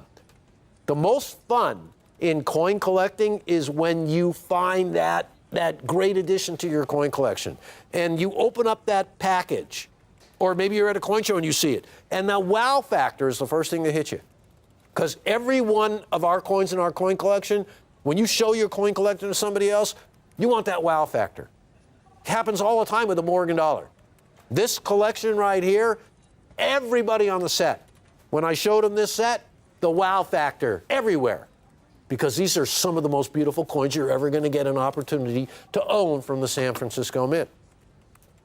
I got to move this along, ladies and gentlemen. I mean, you could just get lost in Morgan dollars, but I invite you, because as we start to discover this great collection of silver dollars, we are going to bring to our show some fantastic coins from the San Francisco Mint. I can tell you it's going to be something you're going to want to wait for eagerly. But to start off, we have these first 5, or an individual 1881S, $59 for a real uncirculated Morgan dollar. 1879 through 1881, $229, folks. When was the last time you bought a real uncirculated Morgan dollar for less than 80 bucks? $76 a coin, $229 for the 3, 1879 through 1881. Or the complete collection of the first 5, 1878 through 1882. 1878, the first year, key date. 1882, taking over the world. 1879S. Hey, that's always a great value when you can find it at the kind of price that we're offering it at. I gotta go though. I wish I could stay. I gotta tell you, the Morgan dollar deserves so much to be said about it. And you know when they say that a picture is worth 1,000 words?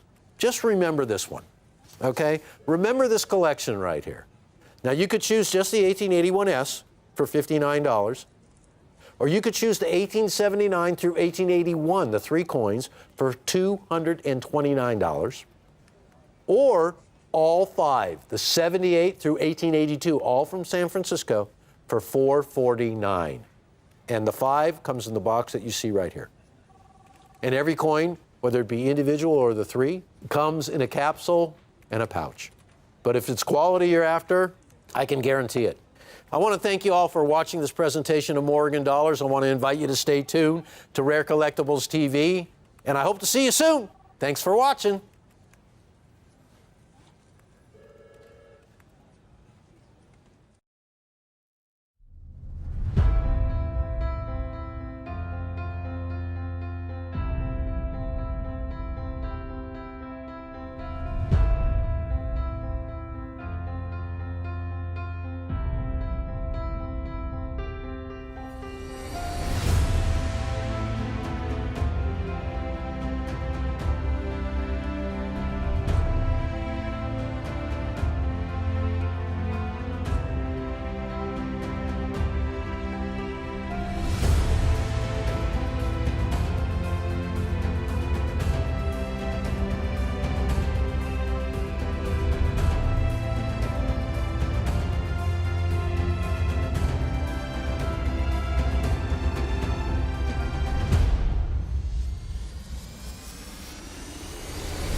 Jack and Rick here, the coin guys.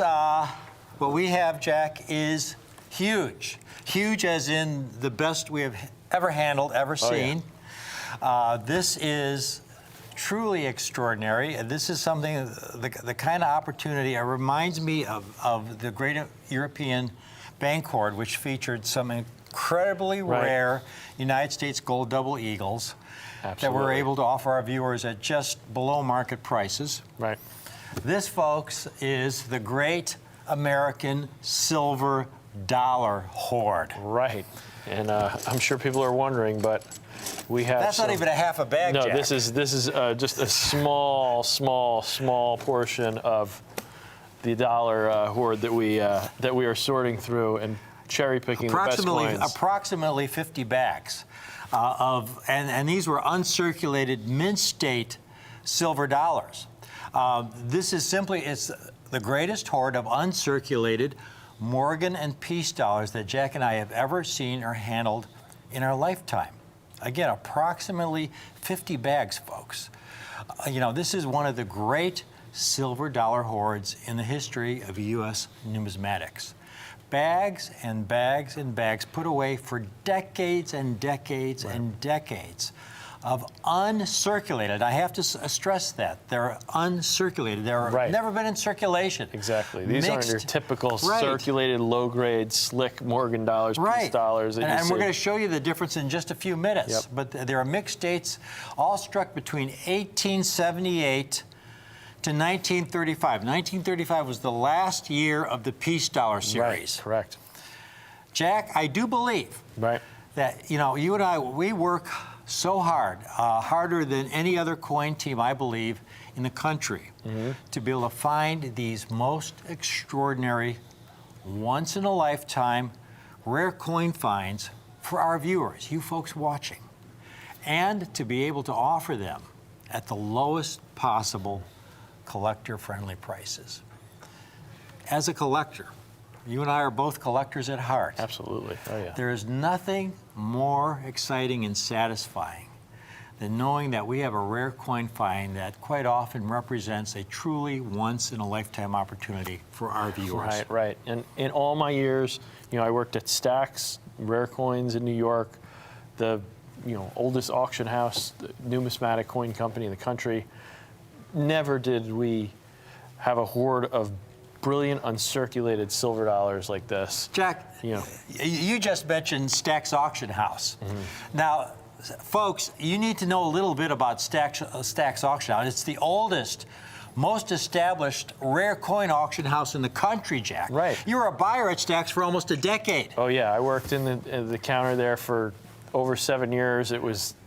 I saw a lot of coins there. I mean, Stax goes back to the 30s, back to the Great Depression, and they've handled pretty much all of the greatest rarities in U.S. coins. They handled the first U.S. silver dollar from 1794, and Now, it's an amazing folks, coin. He said the first U.S. silver dollar. He's not talking about the first year silver dollars were struck. 1794 was the first year they were struck. Jack is talking about the first 1794 silver dollar struck, period. The first silver dollar ever struck. Right. Fine, extraordinary condition. Right, and even a low-grade coin, it's about $100,000 coin. This particular coin, it's a special coin. You just look at it, you can tell this was not made like a normal coin. Specimen 66. You were able to handle that with Stax Auction House. When we got deals of silver dollars, and usually it was first off like a cigar box with like 5 coins or something.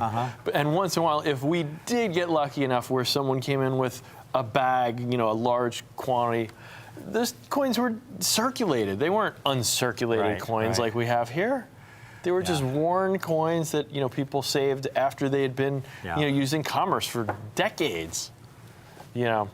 So what we have here is just the most thrilling hoard of brilliant uncirculated Morgan and Peace dollars I've ever seen, and probably will ever see. I mean, this is just such a unique opportunity for a coin collector to be able to have this kind of group of coins. Folks, other dealers, other shows may talk the talk, but Jack and I walk the walk. We have put together some of the finest collections for our clients over the years in Peace dollars, Morgan dollars, gold double eagles. We work so hard at assembling these sets that we have for you today because Jack and I recognize what a truly great buying opportunity cherry picking the finest Morgan and Peace dollars represent for you folks out there watching today. This is a great collector-friendly opportunity. If you've never acquired a rare Peace dollar before, this is the time to start. The set we've assembled, Jack, we're calling it our perfect Peace dollar collection. It's the ideal combination, offering exceptional, eye-appealing, extremely scarce, and uncirculated Peace dollars at the lowest possible collector-friendly price. And today, Jack and I have cherry-picked some of the finest examples, selected especially for all our viewers who have never owned a superb, uncirculated silver dollar before.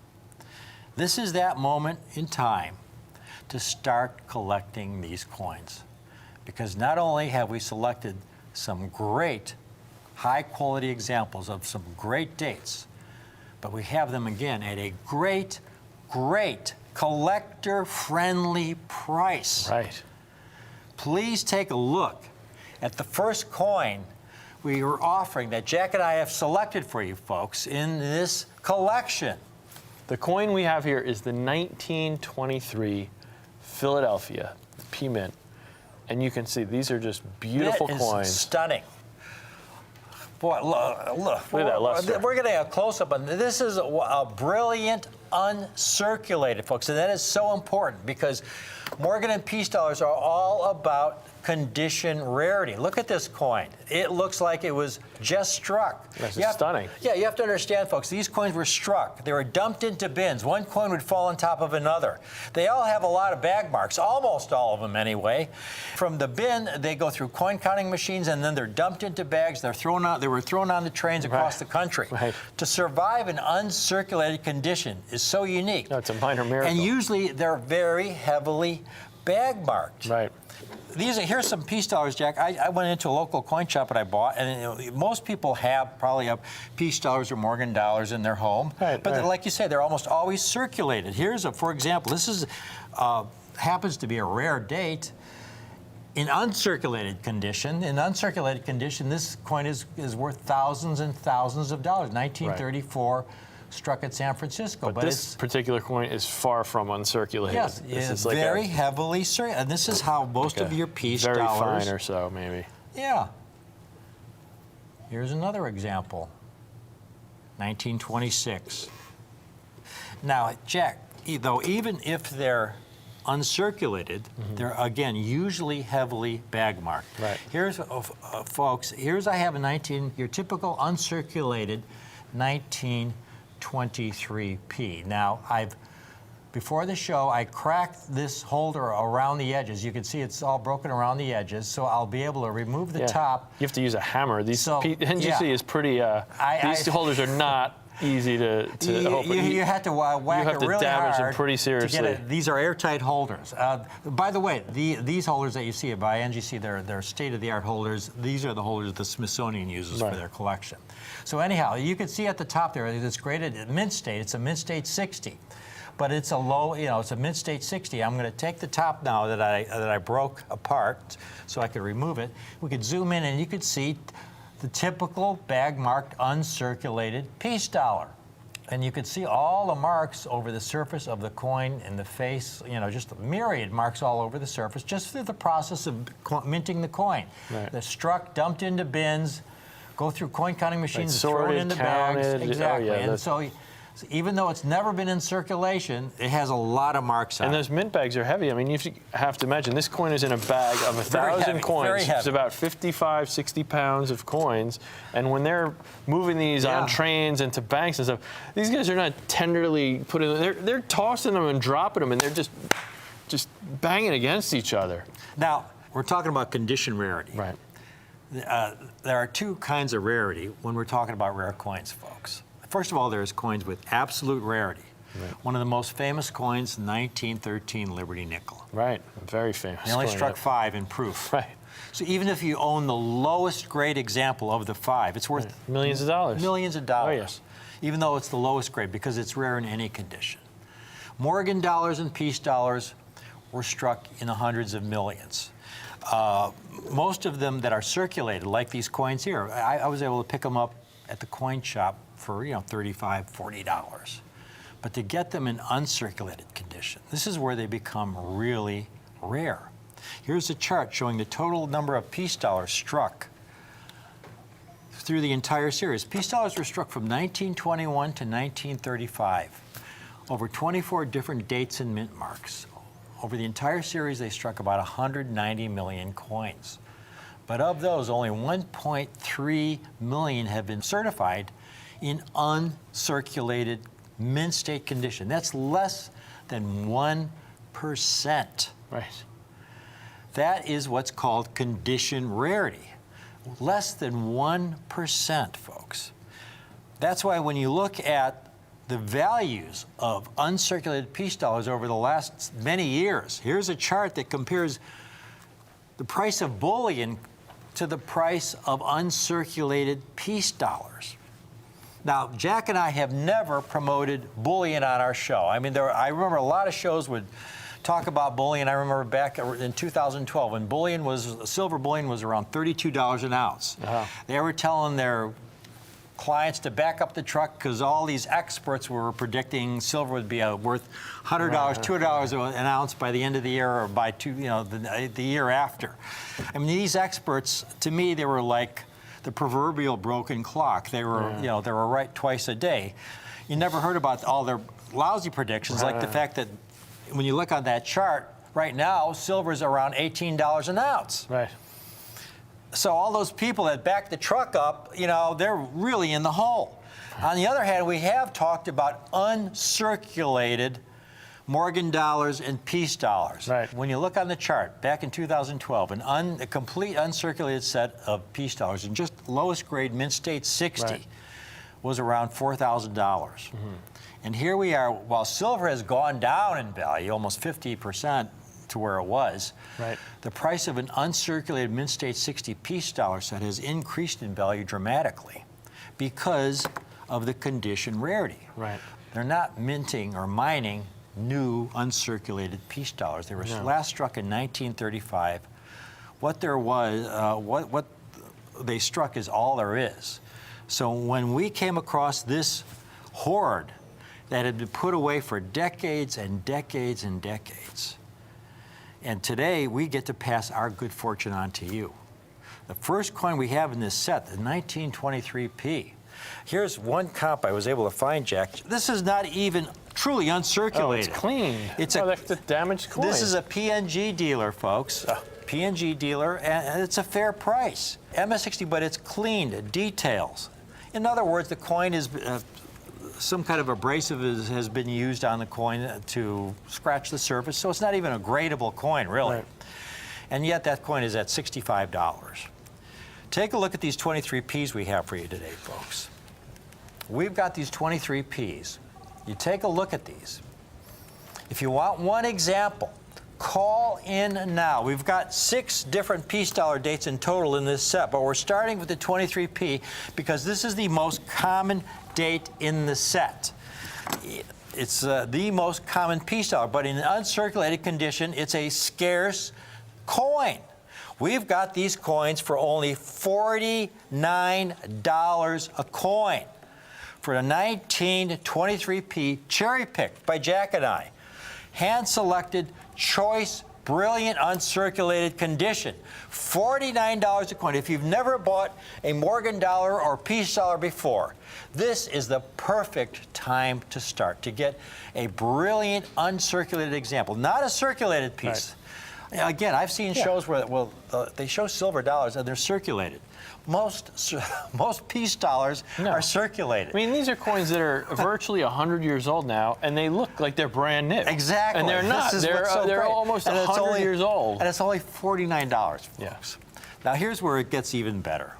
I've put together this chart where I'm listing all the Morgans and piece dollars in uncirculated condition in order of their condition rarity, from the most common dates to the rarest dates. And this first page here are the most common dates. And there you see the 23P at the top. The next coin you're going to get is a 22P, considerably more elusive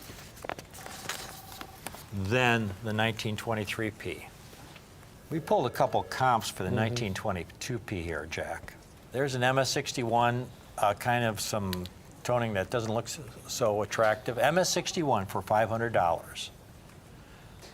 There's an MS-63 for $632. That's the one that sold in auction. That's sold in auction for $632. There's one in MS-62. Again, that looks like, it doesn't look very attractive to me, for over $1,800. Okay? Take a look at the 22Ps we have here, folks. The 23P is $49. If you want to add a 1922P to your collection, you get the 2 coins, folks, for $98. In other words, the 22P is an additional $49, the same price as the 1923P. The pair for only $98.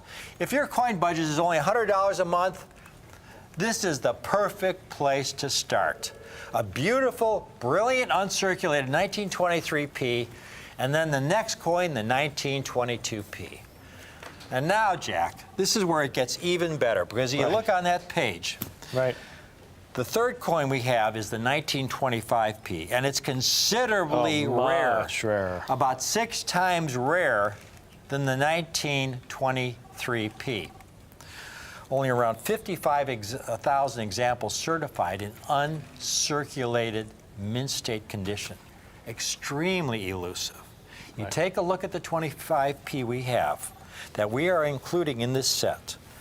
Again, we bought this incredible silver dollar hoard of mixed dates.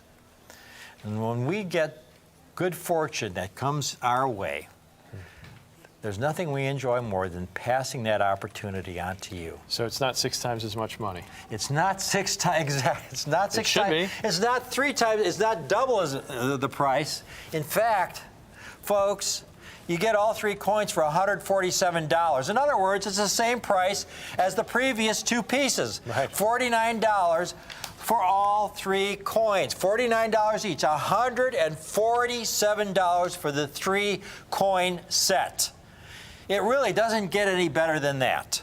$147 for a beautiful, brilliant, uncirculated 1923p, a 22p that's even more elusive than the 23, and then a 25p that's about 6 times rarer than the 23p. I'm getting you should talk for a while. It's so now, Jack. I'm getting exciting. I tongue-tied understand. here. It's exciting when we get coins that are this beautiful and we can offer them at these kind of prices. It does get a little. It can be a little overwhelming. Now, I mean, we already have people calling in. Again, there's 6 coins total that we're offering today, folks. We have people calling in.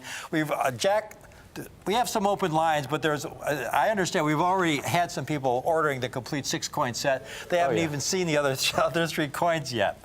Well, let's go to the second page here. Yeah, because they get rarer. This is where Jack and I really knock it out of the park, because now we're getting into some really, really rare coins. Second page, we're calling these the scarce dates. You can see there are no peach dollars on this page. There's some Morgan, they're all Morgan dollars. You have dates like the 81cc and the 85cc on that page. Those are $1,000 in uncirculated mint-state condition. Famous coins, 78cc. Those are some famous rare coins. But the coins next coin we have, Jack, is even rarer than the coins that are on this page. That's exciting. The next page we have a couple peach dollars on there, 21p. That's really rare. Here's a couple 21Ps I have here, Jack. Now, we're not offering the 21P, but you see it's highlighted in black there. But a 21P, here's one MS60 details, and this is a PNG deal. MS60 is a $550 coin. Again, uncirculated MS60, but again, clean, right, details. Damaged coin. It's right. damaged. It's pretty much like a circulated coin once you clean it, folks. Right. None of the coins we offer are cleaned or damaged. They're brilliant uncirculated specimens that Jack and I have gone through with a fine-tooth comb and cherry-picked out of these bags. And this coin by itself is $550. Here's another example. Same thing, details, meaning it's been cleaned. Right. A PNG dealer, Professional Numismatist Guild. Right. That's a tongue twister. I'm a PNG member. Again, it's a $500 coin. The coin we have is even rarer than the 21p. It's on the next page. Take a look at this. This is extraordinary, Jack. This is where we were so fortunate, folks, to get a handful of these rarer dates in some of these bags. Because the next coin we have is a 22D. 22D. As you see there with those pops, much Only scarcer than 7,500 coins certified.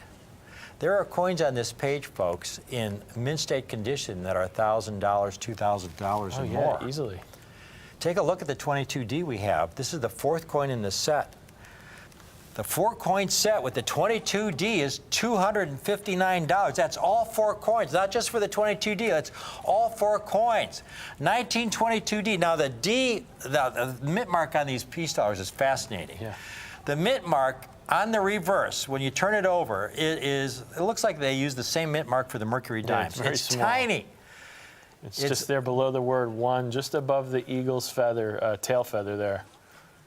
Near the rim. It's about 7, 8 There we o'clock go. We're near the zooming rim. in there. It's Now so you can tiny. see the tiny little that is the mint mark on the peace dollar. But it's so important. It's so important to It is. designate this coin was struck in Denver. Yes, because so the 22D is over 10 times rarer than the 22P. Right. And It's a so the lot rarer. 22D is in the set, and the whole set is only $259. So we're passing our good fortune on to you. We got a handful of some of these rare dates, a 5th coin in the set. Well, Jack, we had to have a peace dollar struck at the San Francisco Mint. yeah, of The course. Peace dollars were struck at 3 mints: Philadelphia, Denver, San Francisco. Right. Right. So we needed to add an S mint. We decided on the 22S. We're so lucky Again, to get some tough date. 22S's. Oh yeah, tough date. You saw on that chart. There's about 6,300 coins graded. Mint state. 6,300 coins. So a much tougher date, and we thought that was important to add some of these tough dates as we're going through this hoard. We're finding coins. We're figuring out what is there enough to make a few sets? And we found these coins. We thought this is the perfect coin to put in this set. It's an S-mint, it's condition rarity, tough date, scarce coin. So fortunate to find some of the 22 S's in this bag. So we're able to offer it at this kind of price. Right, yeah, this is just $379. And that's not for the 22S, that's now for the 5 coins. The 4 prior coins we talked about, adding in this 5th coin, just $379. And there's some, as you know, obviously we're getting into some much scarcer dates. That 22S, there you see the 22D. Yes, again, the tiny mint mark there, Jack. Right. Yep. There's a San Francisco mint mark. That's, again, so important. This is not a 22p. This is about, 30 times, 40 times, 50 times rarer than a 22p? Right, much rarer. You know? Absolutely. A 22 San Francisco mint piece dollar. And that's all for $379. Now, folks, again, we got a lot of people calling in the 6-coin set. We said it's a 6-coin set. Sasha, what's the 6th coin? Let's go continue on with our chart here, our condition rarity chart. What's next on that chart? Oh, it's not even on that page. It's not on that page. Let's go to the next page. Where is that coin? Here we are, the last coin in the set. Here we get into the extremely rare dates, fewer than 4,000 certified. Wow. We did get some 23Ds, Jack, only 3,600 graded. And you look there, you look, for example, 1879 CC. Folks, 1879 CC, I mean, even in AU condition. Oh yeah, AU famous. condition is a $4,000 coin. It's a famous coin, 79cc. Everybody collects Morgan's. Yeah. That is a hard coin to get. It's an expensive coin. Typical low-grade example, MS62, which is a good grade, but it's over $6,000, and that's where the market is for 79cc. Well, you're getting into silver dollars that have incredible condition rarity. So going back to that chart there, we've got this last coin to find a handful of these 23Ds in these bags. Right. You take a look at this, folks. We've got the last coin, the entire 6-coin set. Jack, it's $595. That's less than $100 a coin. That's a great including value. the 23D. Yeah, this is an extraordinary value. This is just a great value. I mean, those 3 mint-marked coins there alone, we just showed you on the rarity chart how few of them exist in mint state. Those 3 coins alone could easily cost well over $600. But for $595 for this 6-coin set, plus on top of it, we're going to put it in a nice wood box for you to store them in. It's a great collection for the price. It's just an extraordinary price for this collection. Yeah, we've got this presentation box for the 6-coin set, folks. This piece dollar collection. Again, we've got a lot of folks call. Do we have any open lines here?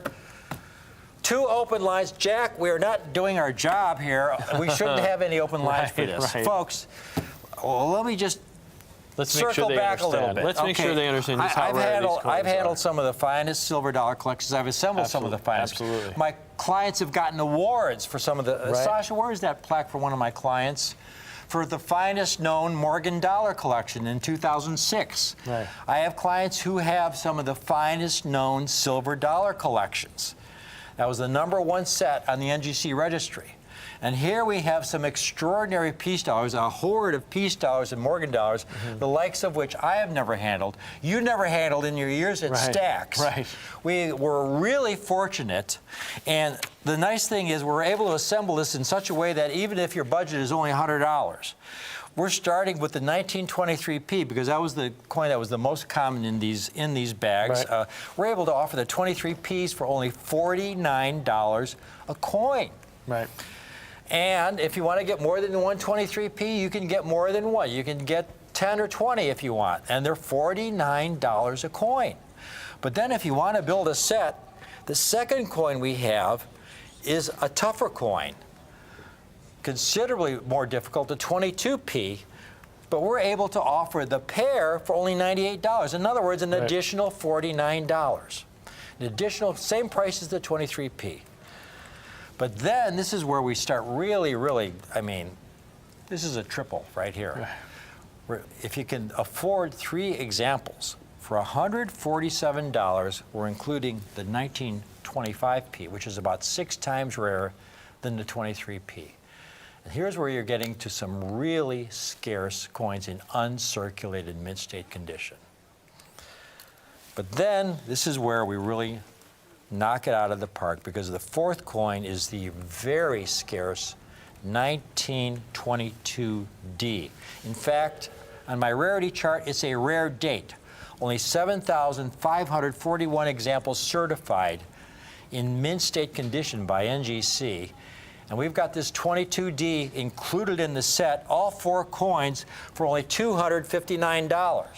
Now, I understand we've got a lot of people buying the entire 6-coin set. The entire 6-coin set's $595, but this 4-coin set for only $259 is a tremendous value. If that's your coin budget, folks, that's a great place to start. Right. You can't do any better than that. Now, the 5th coin we have, because you're getting that 22D, now the 5th coin we have includes, as you point out, a San Francisco mint issue, the 22S, which is even rare, only 6,400 examples certified. So you're getting all 3 mints, the P, D, and S in the 5-coin set, and you're getting it all for $379. So we're getting a lot of people calling in. Do we have any open lines? The lines are currently locked right now. If you just hold on, we will get to you, folks. Just be patient on this. This is a riveting offer. This is the perfect place to start, our perfect peace dollar offer here for the collector of today's. Such collector-friendly prices. The 5-coin set for only $379. But then, if you want the monster set, if you want all 6, we've got the 1923D. Right. Only 3,678 examples certified in uncirculated mint state condition. Could we get a hand shot of this last coin, Sasha? 1923D, and again, that tiny little Denver mint mark, which means everything, because this coin is about roughly 100 times rarer than the 23P. Right. Because it has that tiny little Denver mint mark there, right at about 8 o'clock, right above the tail feathers. And the whole set is only $595 in the custom case.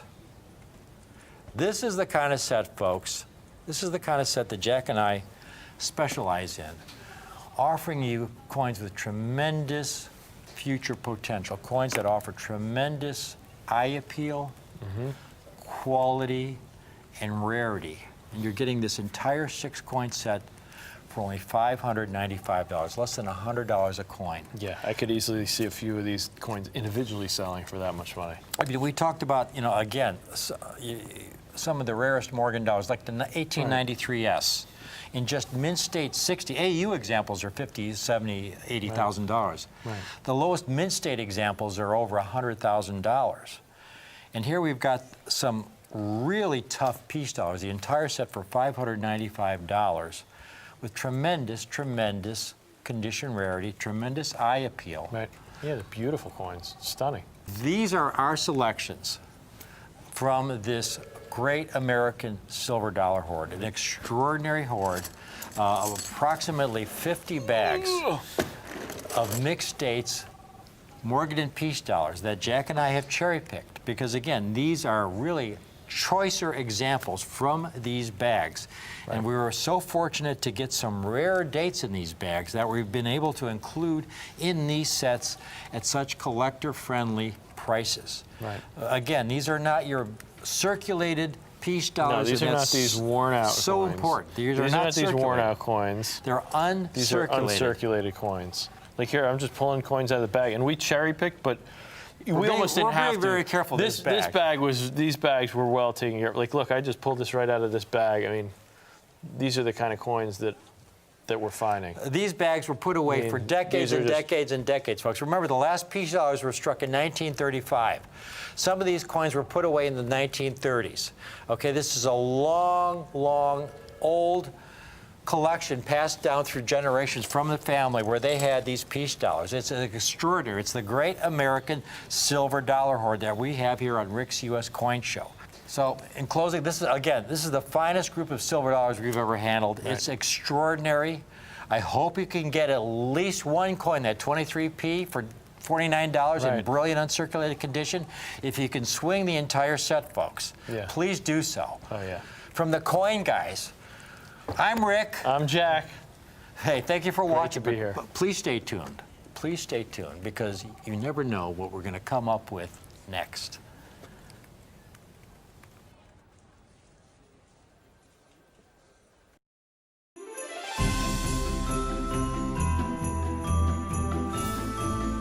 From our Rare Collectibles TV family to yours, we wish you a happy and safe holiday.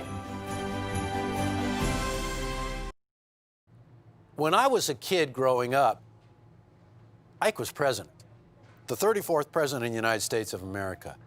And I really didn't think much about Ike because I was a little kid. And you know what?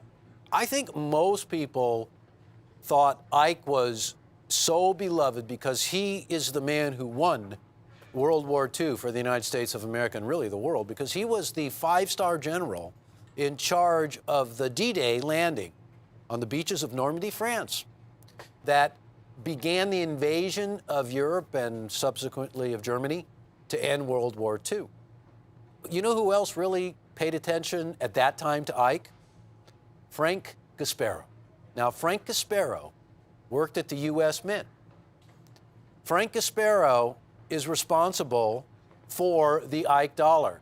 But this is a special Ike dollar. This is the Ike dollar, the one and only one that was issued to honor the bicentennial of America. In fact, it's a dual-dated coin. It's 1776 to 1976. One of just a handful of coins like that in the whole United States coin catalog. This coin was actually taken from a sketch that Frank Gasparo made of Ike in the Victory Day Parade through Manhattan in New York in 1945. He had a sketchbook with him. He waited for untold hours for the president to come driving by, and he made a sketch of Ike in the parade car. That is the design that was used for the portrait of Ike on the Ike dollar. Now, this is a silver Ike dollar. It also happens to be one of the only silver coins issued by the United States of America in the 1970s. Very few silver coins were issued in the 1970s. The reverse of the coin is represented by the work of Dennis R. Williams. Now, he won a design competition. There was over 1,000 design entries. Today, that sounds like nothing, right? To represent a design for a one-year reverse of the Eisenhower dollar. And this is the design that Dennis R. Williams came up with. It is the Liberty Bell superimposed over the moon. Now, if you know the Ike dollar, the normal Ike dollar has a depiction of the American eagle alighting on the surface of the moon. So this was a tribute. And, you know, it was actually a big tribute to Eisenhower, because though, you know, everybody associates Kennedy with the space race, it was actually Eisenhower that signed into law the bill that created NASA in 1958. I never knew that until just recently. Well, here's something about this coin that really bears looking at. Number one, they are big, they are beautiful, they have a great mirror, they're a cameo coin. Number two, this coin was issued during the bicentennial, 1975 and 1976, for $10. You know, $10 back in 1976, when you adjust for inflation, that's actually over $60 today. Here's what I think is the most important thing about the Ike dollar. Well, there's a couple of things. Let me get to the first one. Number one, originally there were to have been 4 million of these coins produced. That didn't happen.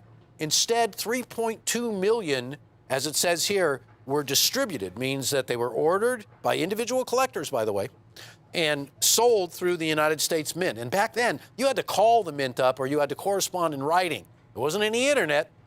So there was a lot fewer collectors out there and a lot smaller mintages all the way around. So the mintage got reduced to 3.2 million. Now, here's the thing. In the beginning, and towards the end and the very beginning of the the end of the 1970s to the very beginning of the 1980s, the price of silver went crazy. And so many of these coins were melted. Why? Why would you melt a coin where you can clearly see what it is when it's made of silver? And I'll tell you why that was done. Because intrinsically, the coin had more value than the face value. And so the coins were melted into bars and they were sold off that way. That was responsible, ladies and gentlemen, for untold thousands, maybe even millions of these coins being melted. I think it's an excellent opportunity to buy silver today, and one of the greatest ways you can do it is in a United States silver dollar that is proof. That is that mirrored field and wonderfully satin background. And our price for Ike's is $21.95 for a single coin.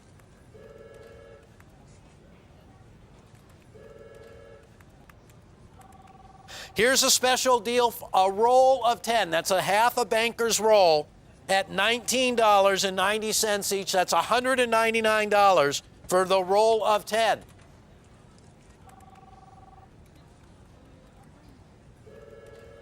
And if you want the complete roll of 20, a banker's roll, they're $17.95 a piece, and that comes to $359.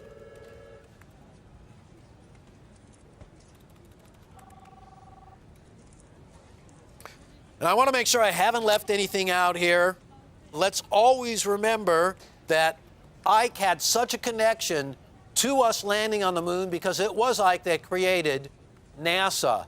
And of course, Ike will forever be remembered as the 5-star general and 34th President of the United States, and one of the largest silver dollars, or I should say one of the last large silver dollars the U.S. ever issued.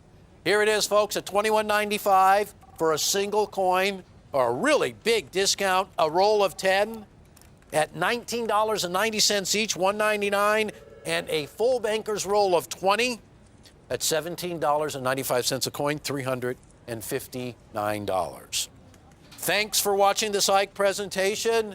Don't go anywhere. There's a lot of good stuff coming up.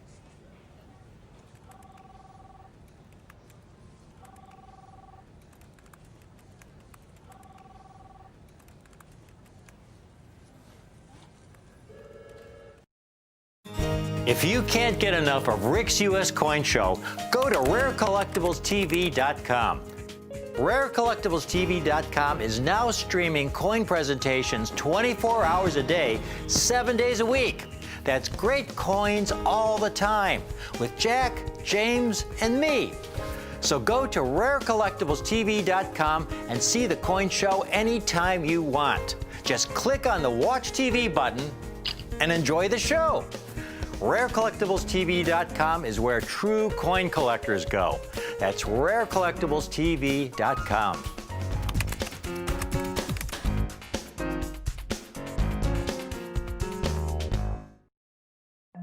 Hi, I'm Rick Tamaska, and this is Rick's U.S. Coin Show. Rick's U.S. Coin Show is a brand new show that brings you rare, high quality, and unique coins at the most affordable prices on TV. My name's Jack McNamara, and I love coins. We're the Tamaska girls, Kim And Caitlin. Here at Rare Collectibles TV, we know what kind of coins you want because we're collectors ourselves. I've been collecting coins for over 40 years. I love finding coins all across the country and bringing them to you. Whether you're new to coin collecting or an old pro, we've got the coins you're looking for. After my first book, dealers began calling me the Cameo King. Coin rarity and quality are what matter most to me. Now that's eye appeal. I do love Franklin's and Kennedy's. Rare unique coins. At the most affordable prices. Coins are in my blood. Now that's a beauty. My goal is to bring you the ultimate in superb rare coins. Do you want the best?